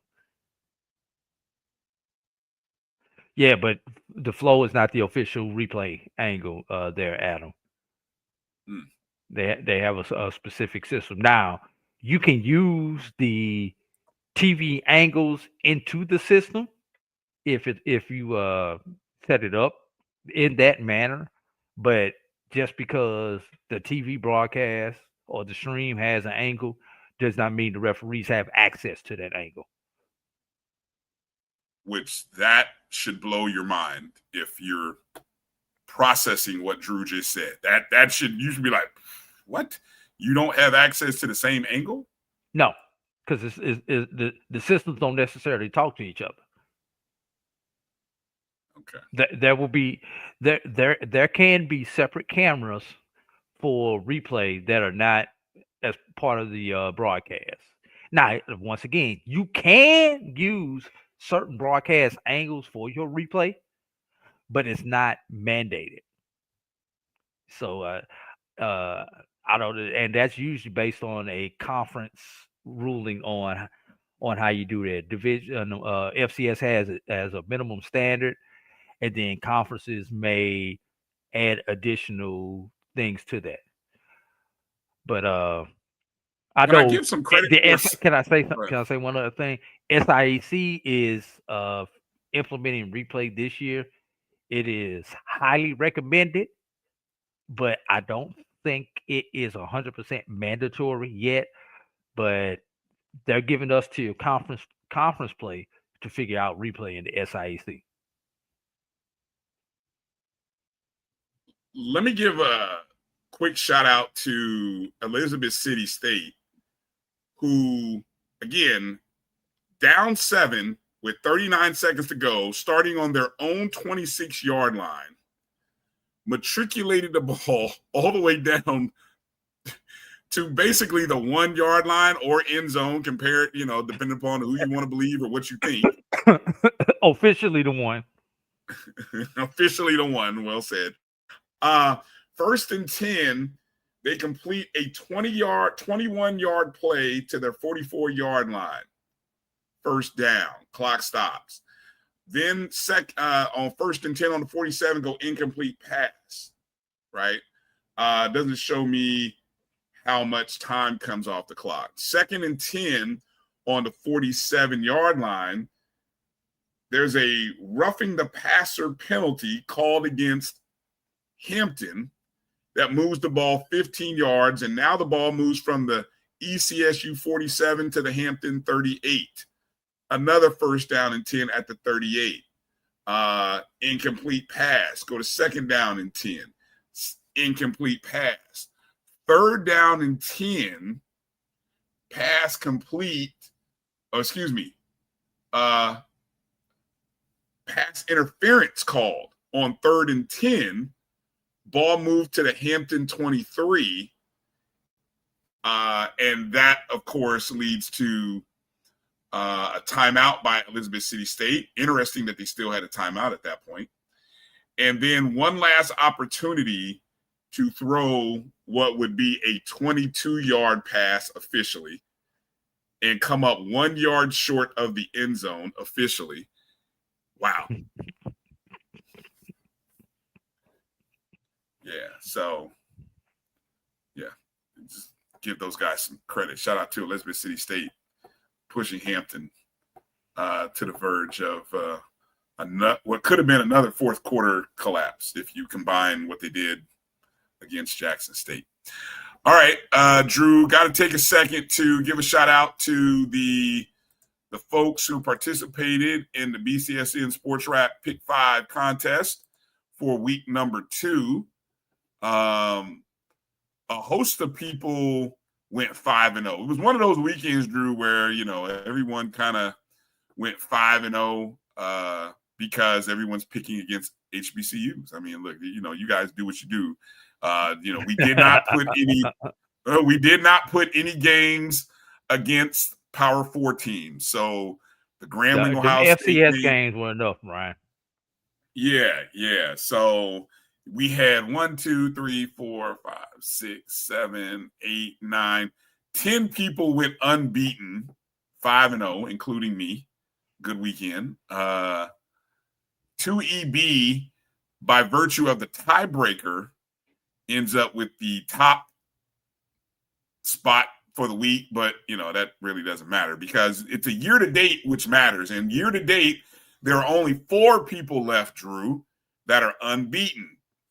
Champ D, of course, I believe that's our one and only David L. Rhodes. ODB, who I think is in the chat room. I think that's ODB who it plays in our contest. He is unbeaten, or that person. I'm assuming it's a he. Then you've got SBTHAP, unbeaten, and then Timona. She loves the podcast, undefeated. She does a really good job on this. She has been the last 2 years we've done this contest. She has finished the year top 3 each year, and she just don't let anybody tell you Timona doesn't know football because she seems to do a good job of picking every year. And then everybody else falls in line. You saw Things Up podcast, Flicks, 9-1, G Boom 9-1, PV versus everybody. I got a couple of stains on my shirt, so I'm sitting at 8-2. But Brian, you could tell who picks with their head and not their heart. Yeah. And look, I mean, the amazing thing is, Drew, some of these folks, they weren't in the contest in week 1, but it'll all balance out over the course of the season. That's what I say. It'll all balance out. I'm looking at a question here on YouTube, or not YouTube, but Instagram Live from Just Drew Show TV. Ask the question, Drew. Do you think we will ever get to see a D1 HBCU team make it to the CFP playoffs? Well, never say never, but I doubt it.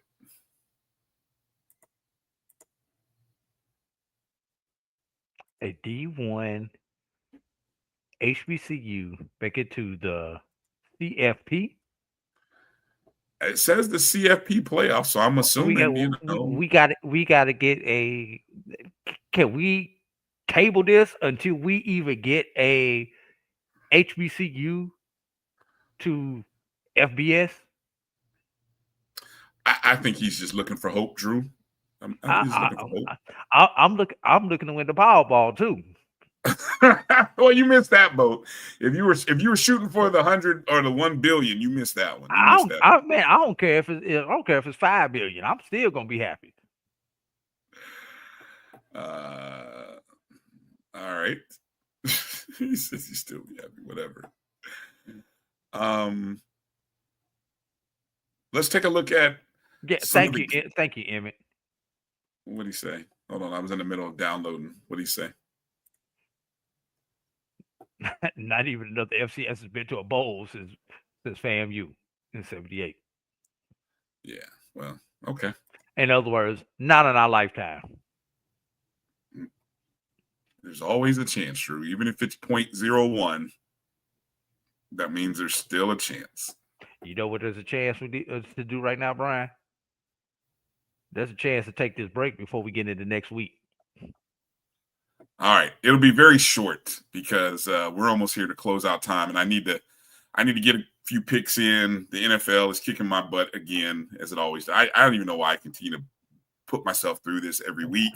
I don't know why you got a better chance of college. I do. I have a better. I had a good Saturday, a great Saturday, and then I should just stick to playing my fantasy league games, and my pick 5 contest and all that other stuff, and really leave the other stuff alone, because it just, the one year the Colts decided to show up, they cost me. That's all I can say. I mean, we've been losing for 13 straight years, 11 straight years, and now thanks to the point shaving Dolphins, they want to. Anyway, all right, let's take a break. Damn Dolphins. You're watching the BCSN Sports Wrap. We'll take a very short break and be back right on the other side. Hit the thumbs up and the like button if you would. Appreciate your support. Be back in a moment. For over 30 years, HBCU Image has been more than just an apparel store. We've been a movement, a statement, a legacy. We celebrate the pride, the purpose, and the culture that make historically black colleges and universities legendary. Whether you're a student or a lifelong supporter, our gear lets you wear your HBCU story with confidence and style. Because when you wear HBCU Image, you're not just wearing clothes. You're wearing culture. You're wearing pride. You're wearing purpose. HBCU Image, a Kenny T's company. Football fans, HBCU football is back in the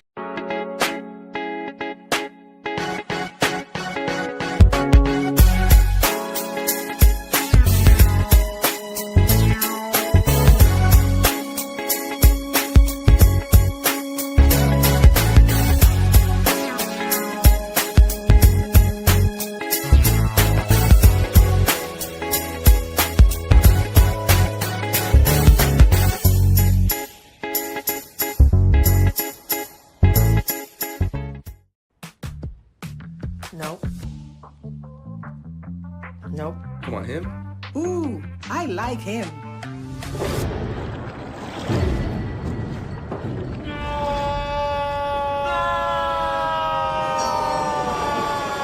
Quick, the quicker picker-upper. Bounty picks up messes quicker, and each sheet is 2 times more absorbent, so you can use less. He's an 8. He's a 9. Bounty, the quicker picker-upper. This is Brian Fulford. A.D. Drew and I are co-hosts of the BCSN Sports Wrap. We talk about all things related to HBCU athletics. From the games, teams, coaches, and fan interest stories, we cover it all. You can find our shows on Facebook at BCSN SportsWrap, YouTube at MyJBN Online, and everywhere you listen to podcasts like Anchor, Spotify, Google, and Apple Podcasts. You can also find the show on the Jericho Broadcast Network's app. Make sure to download. We look forward to you joining the conversation and being a part of the show. This is the Dean of the College of HBCU Sports, Kenyatta Cavill of Dr. Cavill's Inside the HBCU Sports Lab with Mike Washington and Charles Bishop. Come mix it up in the lab where the course lecture is in session every Tuesday from 6 o'clock p.m. Central Standard Time on Facebook Live, YouTube Spreaker, or the BCSN app. As we discuss all things about the HBCU sports culture, including exploring the week that was in the sporting HBCU diaspora, as well as the upcoming week of HBCU Sports. With me, the Dean, the College of HBCU Sports, on Dr. Cavill's Inside the HBCU Sports Lab with Mike Washington and Charles Bishop. Course lecture dismissed. Football fans.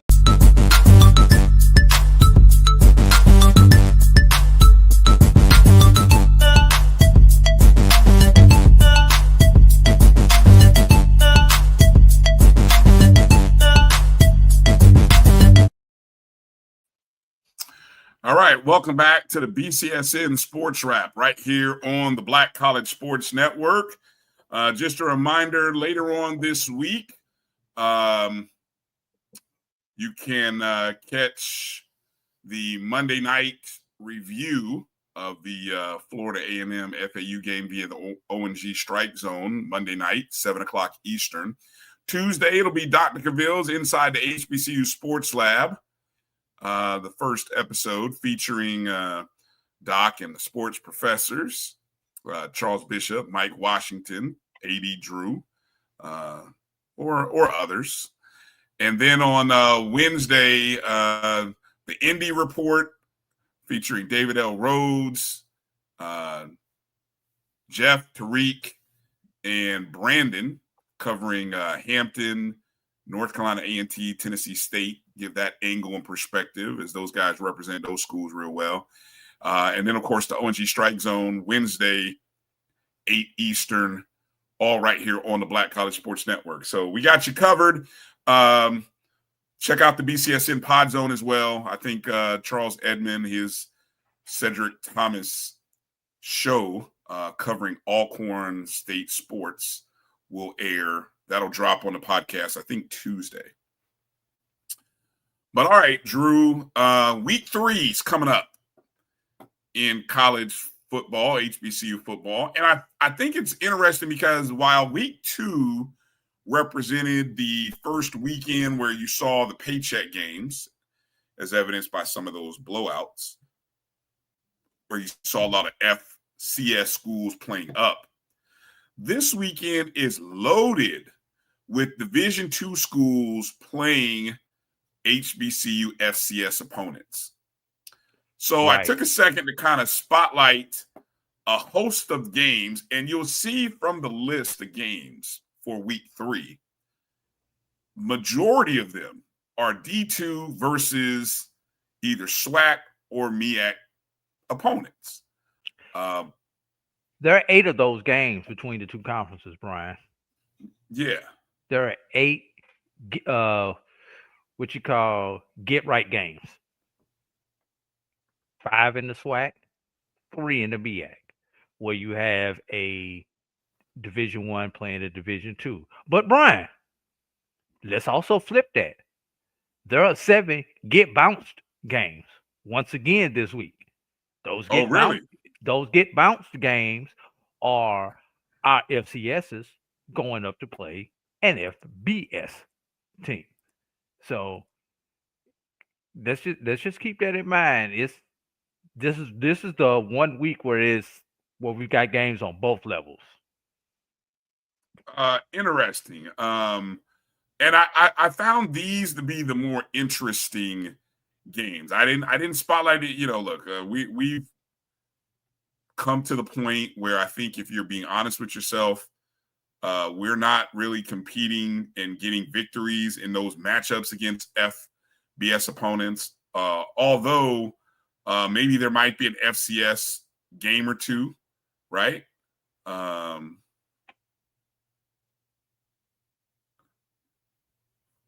Wait a minute.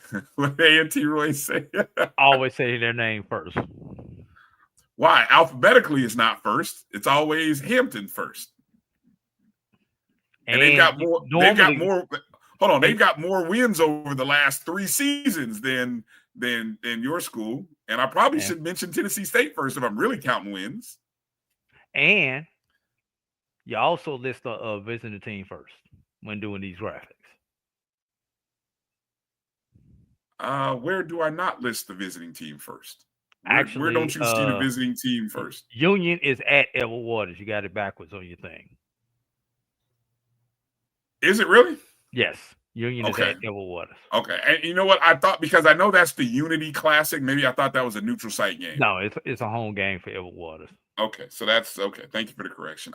Thursday night, that game, where is that game or an in ESPN? Atlanta? Well, obviously, I see it's in Atlanta, but where I was going is is it an ESPN game or is it an SIAC network game? It's a U game. Okay, so ESPNU, Fort Valley State at Clark, on the red turf. Always interesting to see that. What is that? A 7:00 kickoff? 8:00? Question. I'll be in New York, so I really don't know. Oh, okay. Well, there you go. You'll be in New York on 9/11. Wow, that'll be is it the 25th anniversary too? No, next year's 25. Next year's 25. Okay. Yeah. So that's Thursday, 9/11, Fort Valley State at Clark. Should be a good contest. And then you have the Unity Classic. Virginia Union traveling down to Edward Waters. The one common opponent that both teams have had has been Miles, if I'm not mistaken. Is that right? I don't know if that's a measuring stick, Brian. Not because what did Union beat Miles like 45-6. What Edward Waters did something similar to Miles. Yes, it was 41 something, if I remember correctly. Yeah. All right, so that's a push. Advantage 40, push. 46-14. 46-14. Okay, well, still, multiple touchdowns, more than 4, still a beating. So I guess it says a little something that this should be a good ball game. I don't know how to handicap this, or other than to just say this is going to be a fun game to watch. And I think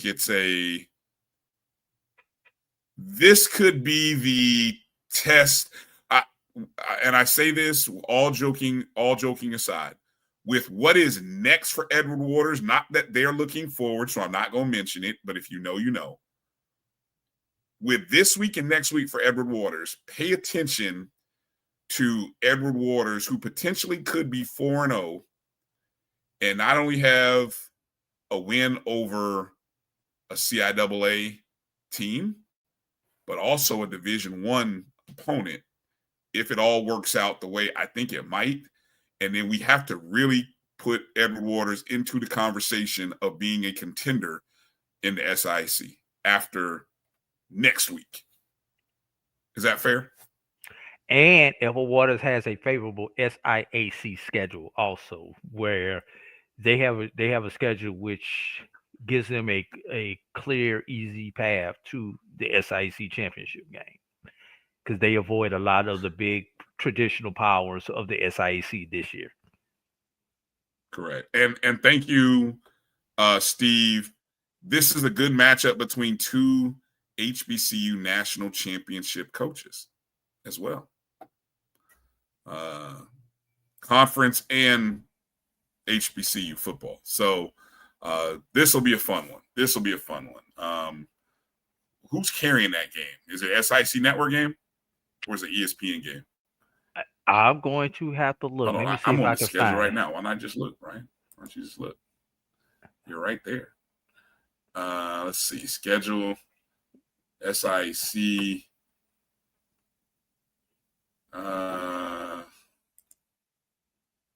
It's a SIC network broadcast.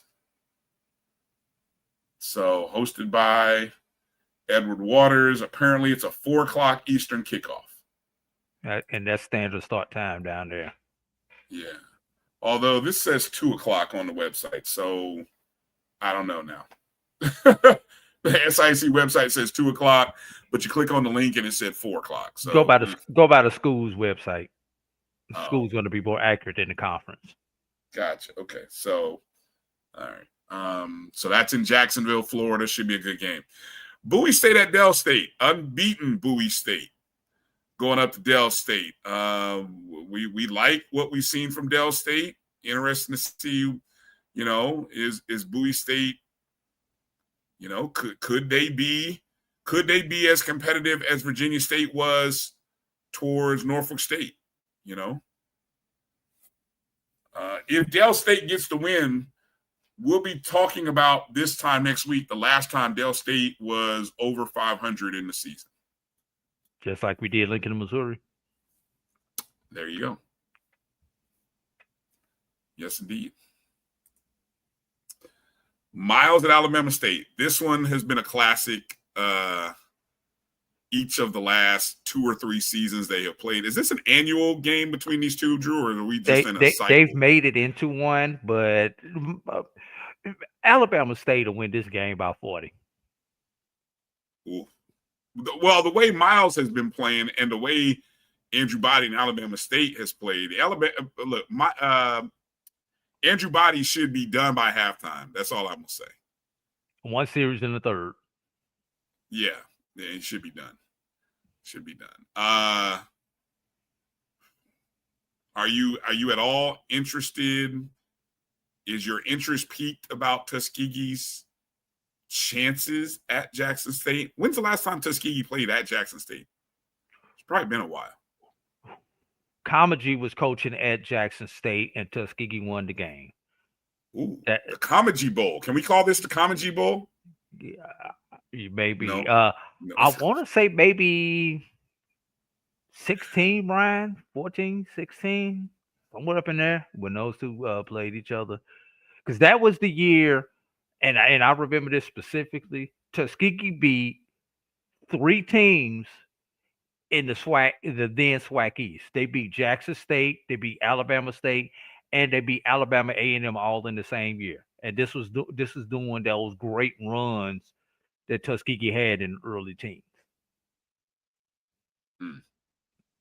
Now I don't know if they've met since then, but I vividly remember that one because we walked around with T-shirts saying SWAC East champions. Ooh, wow! Somebody, please pull out those. Please pull out those shirts for this game. Somebody who has. I would love for somebody to have that shirt on at this game this weekend.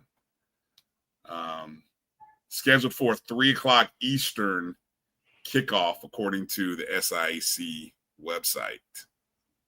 Gonna be interesting to see what the crowd is going to be at that game, Brian. We know Tuskegee travels well. I think Tuskegee fans are more excited for this game than Jackson State fans are excited for this game.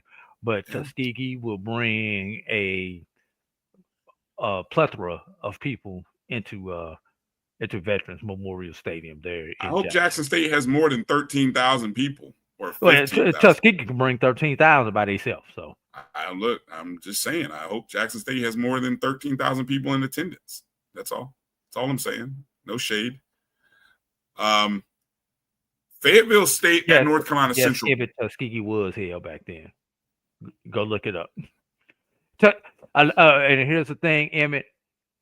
Tuskegee was overshadowed by those great Winston-Salem State teams during that same time, but Tuskegee was on that level. If you remember those Winston-Salem State teams that made it to the championship up under Connell Maynor.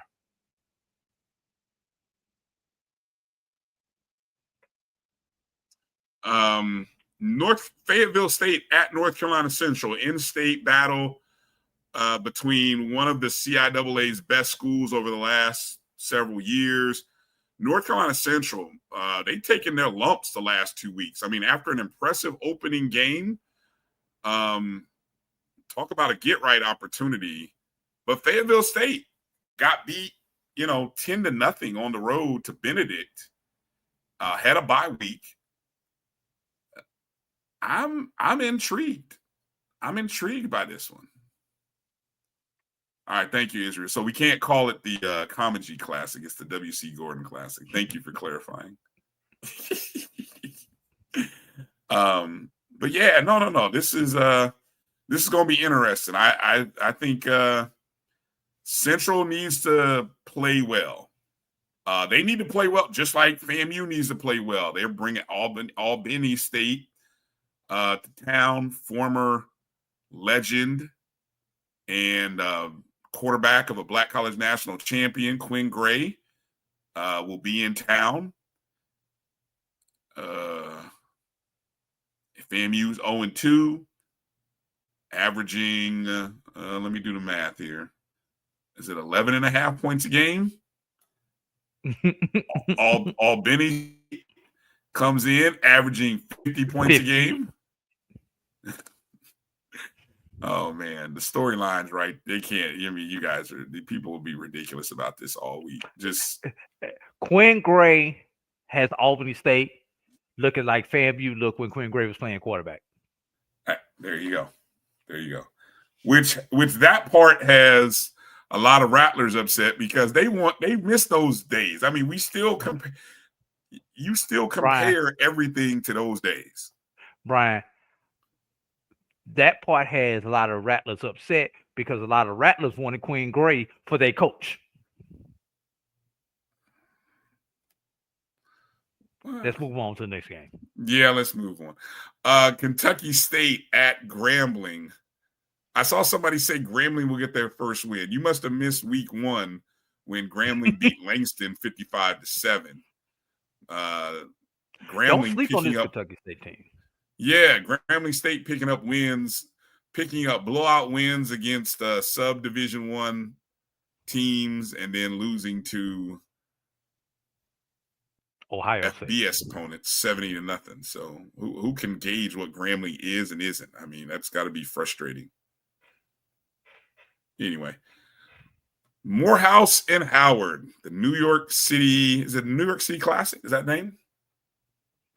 At the HBCU NY Classic. HBCU NYC Classic. Give us No a C. No C. Oh, okay. NY. Well, there's a C in Classic.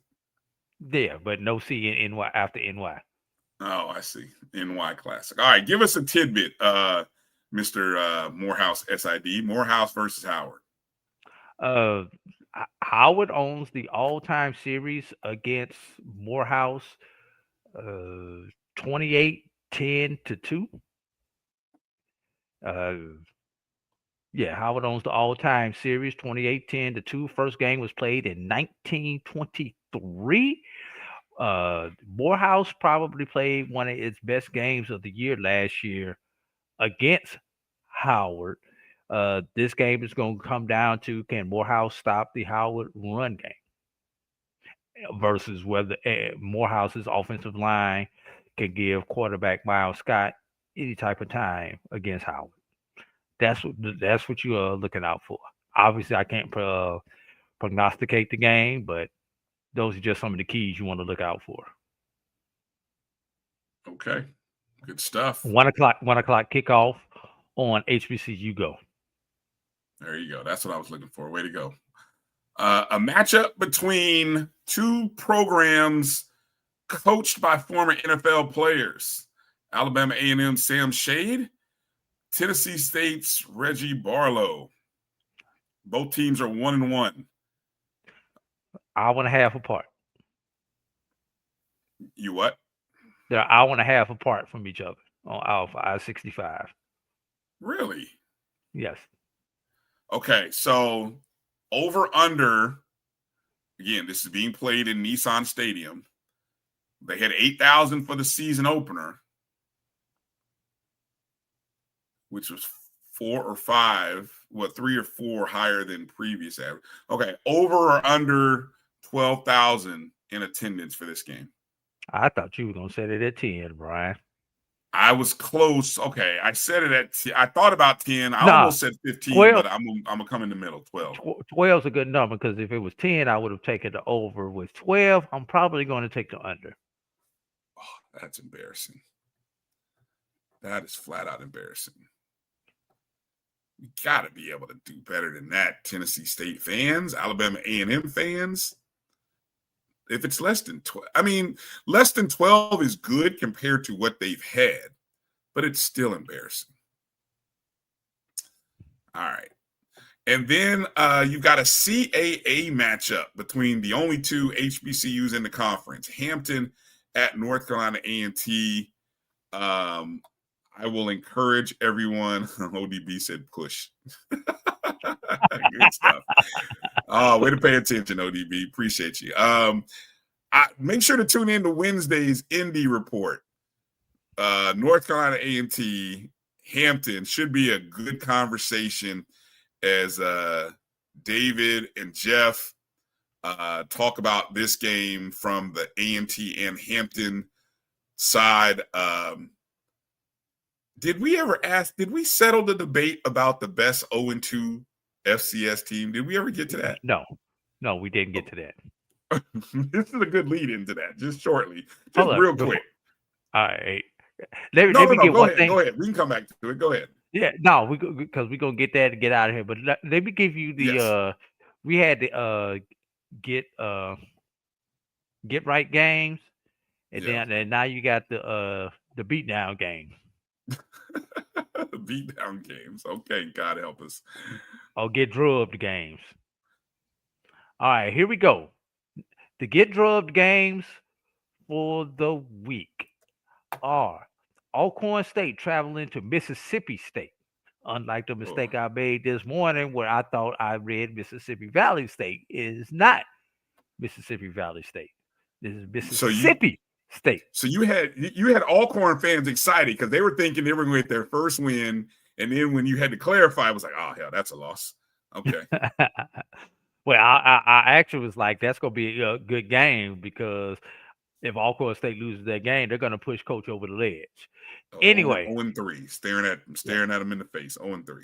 Especially with a loss to in-state Mississippi Valley.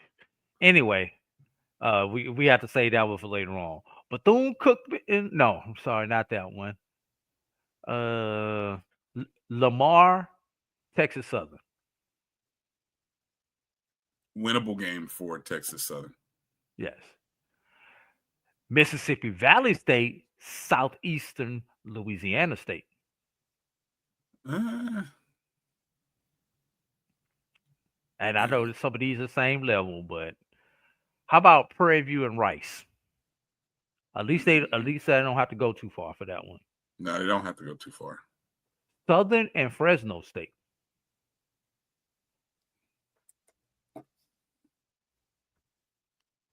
Those are your MEAC beatdown games. Going to the MEAC. You mean those are the SWAC? I said, what did I say? You said those MEAC. are the SWAC. Those are the SWAC games. How about the MEAC? How about Toledo, Morgan State?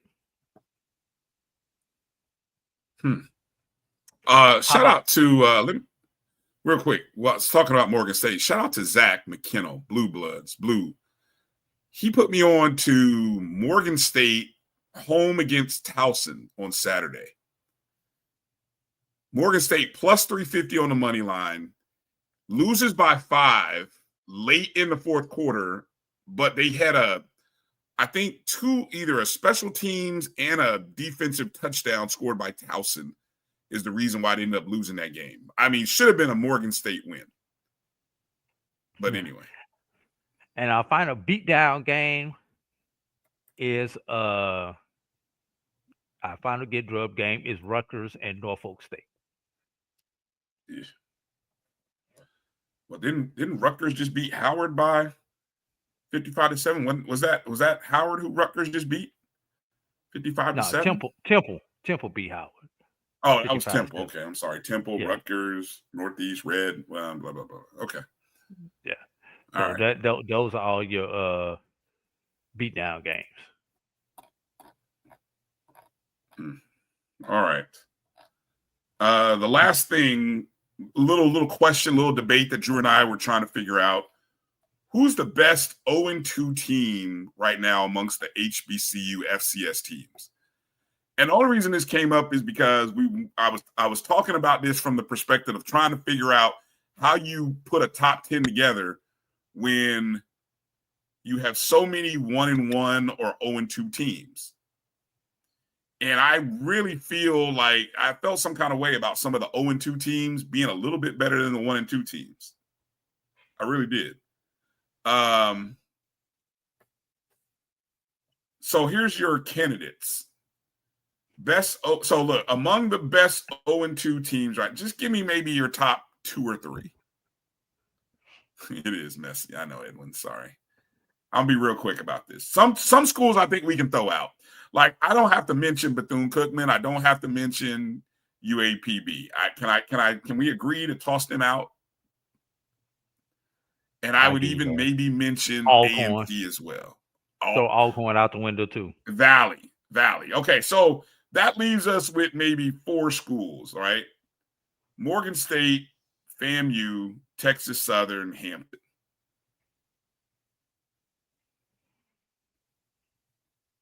Got 2 people who said Morgan. Got 1 person who said Valley. I'm leaning Texas. Wait a minute, Southern. Somebody said Valley? Really? As an Owen, yeah, they should have beat Southern.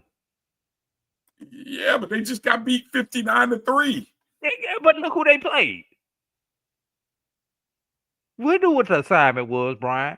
Go in there, don't get hurt, collect a check. Do not land on go to jail, Brian. That's all that game was.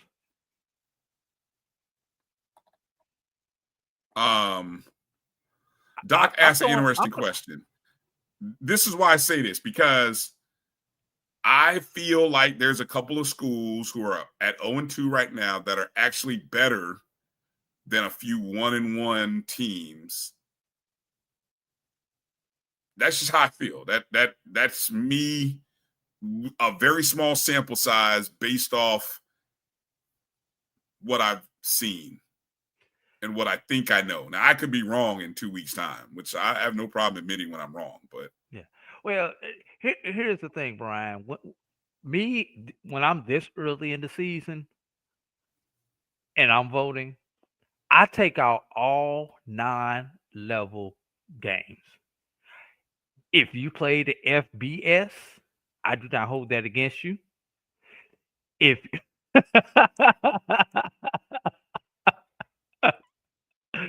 you better hope Doc's not grading your paper right now, ODB. But and if you played a Division-II, I do not give you any credit for it. So when I vote during this time of year, I only look at a like level game. So wait a minute, are you counting the FBS games on your level? If I'm doing a FCS ranking, I'm only looking at FCS opponents. If I'm doing Division-II ranking, I'm only looking at Division-II opponents when I'm doing my evaluation. So, but I do think Texas Southern deserves to be up in there because Texas Southern had an opportunity to beat PV. So I think lost on the last second play. Yes. So and the game won until they didn't. So using my philosophy, taking the FBS game out, Texas Southern deserves to be up in that conversation also. Well, okay, with that same philosophy, would you give FAMU, who lost on the last second field goal, would you give them the same consideration that you give a Texas Southern? I still put them behind Texas Southern. But here's the thing. Texas Southern looked good in their win. Texas Southern looked good in their loss. FAM just looked horrible in their loss. No touchdowns, Brian. I can't give you on credit the offensive side of the ball. You're saying they look bad, but you're discounting how they looked on the other aspects. Brian, defense may win championships, but damn it, you got to put some points on the board. Okay. All right. And where do you evaluate Morgan? They lost 28 seconds left in the fourth quarter, ended up losing to Towson. The game against South Alabama, they lose by 17, but if I'm not mistaken, the stats show that they outgained South Alabama, or they were like right neck and neck with them. Yeah, 3 total yards, 367 to 340. First downs, 19 to 17. They were blow for blow statistically hanging in there with South Alabama. I give Morgan their props. Towson, like level opponent, opportunity to win the game. So Morgan State's definitely in the mix. A&T, week 1, not a bad performance, especially when you consider where A&T came from to what they did week 1. Now, I still put A&T behind those other teams, but considering not a bad performance. A&T is above Alcorn. In my book, A&T is above UAPB. A&T is above Bethune.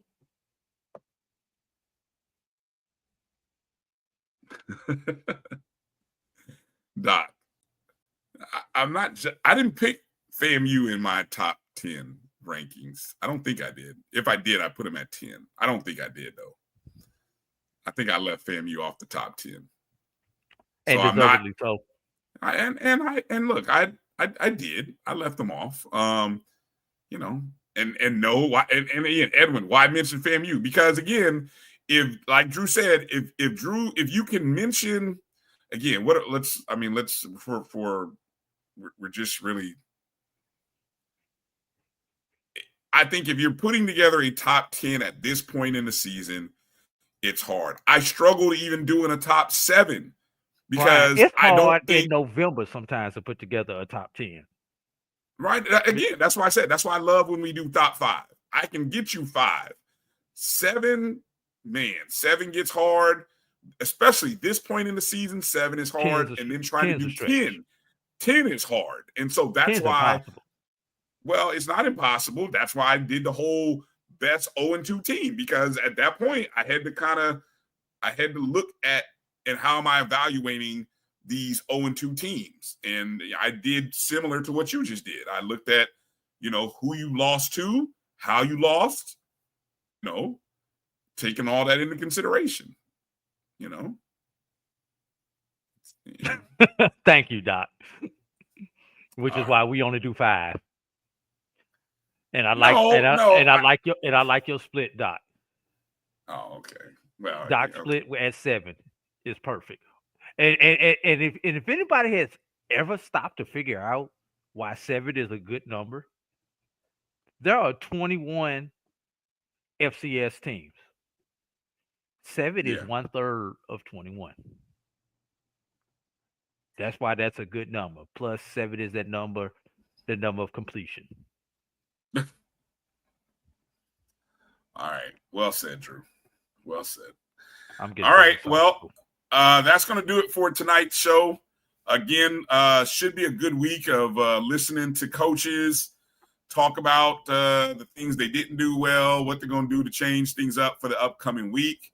Your fan bases, hopefully you guys can use some perspective when you're in your message boards and when you're complaining in private to other people who share similar compassion for complaining. And don't be so judgmental. It's still only the week 2, week 3. Don't be so judgmental so early. Wait until after September before you become really judgmental.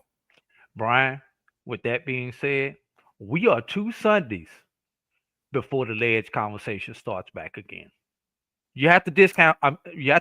This Saturday because we've got so many beat down games or get right games. So, which means next Saturday. Wait, hold up. Which means next Saturday is when people will really start evaluating and start handing out tickets to the ledge party. But if you lose to one of these D2 teams this week, in a get right game. All right, I'm gonna leave you with one final question, and then we're gonna close the show. If I gave you $100 of free money, which Division II team is beating an FCS team this weekend? If I gave you $100, obviously I can't put it on my own free team. money. I can't put it on my own team, so I've got to leave that one. If I'm going to go with one, Kentucky State over Grambling. Really? Would be my number 1. Albany State over FAMU would be number 2. Okay.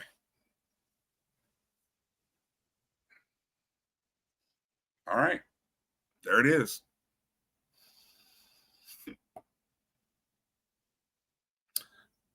There's your schedule for the week, folks. That's a new segment coming up. Bishop's HBCU Sports Ledge. There you go. Love it. New segment coming up on Dr. Cavill's Inside the HBCU Sports Lab. All right, guys. Hey, do us a favor. Hit the thumbs up and the like button, however and wherever you're watching the show. Try to have a good week.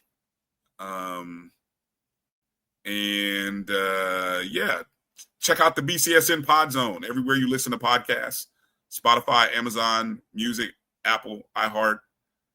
ODB. Yes, you did ODB, and you're at the top.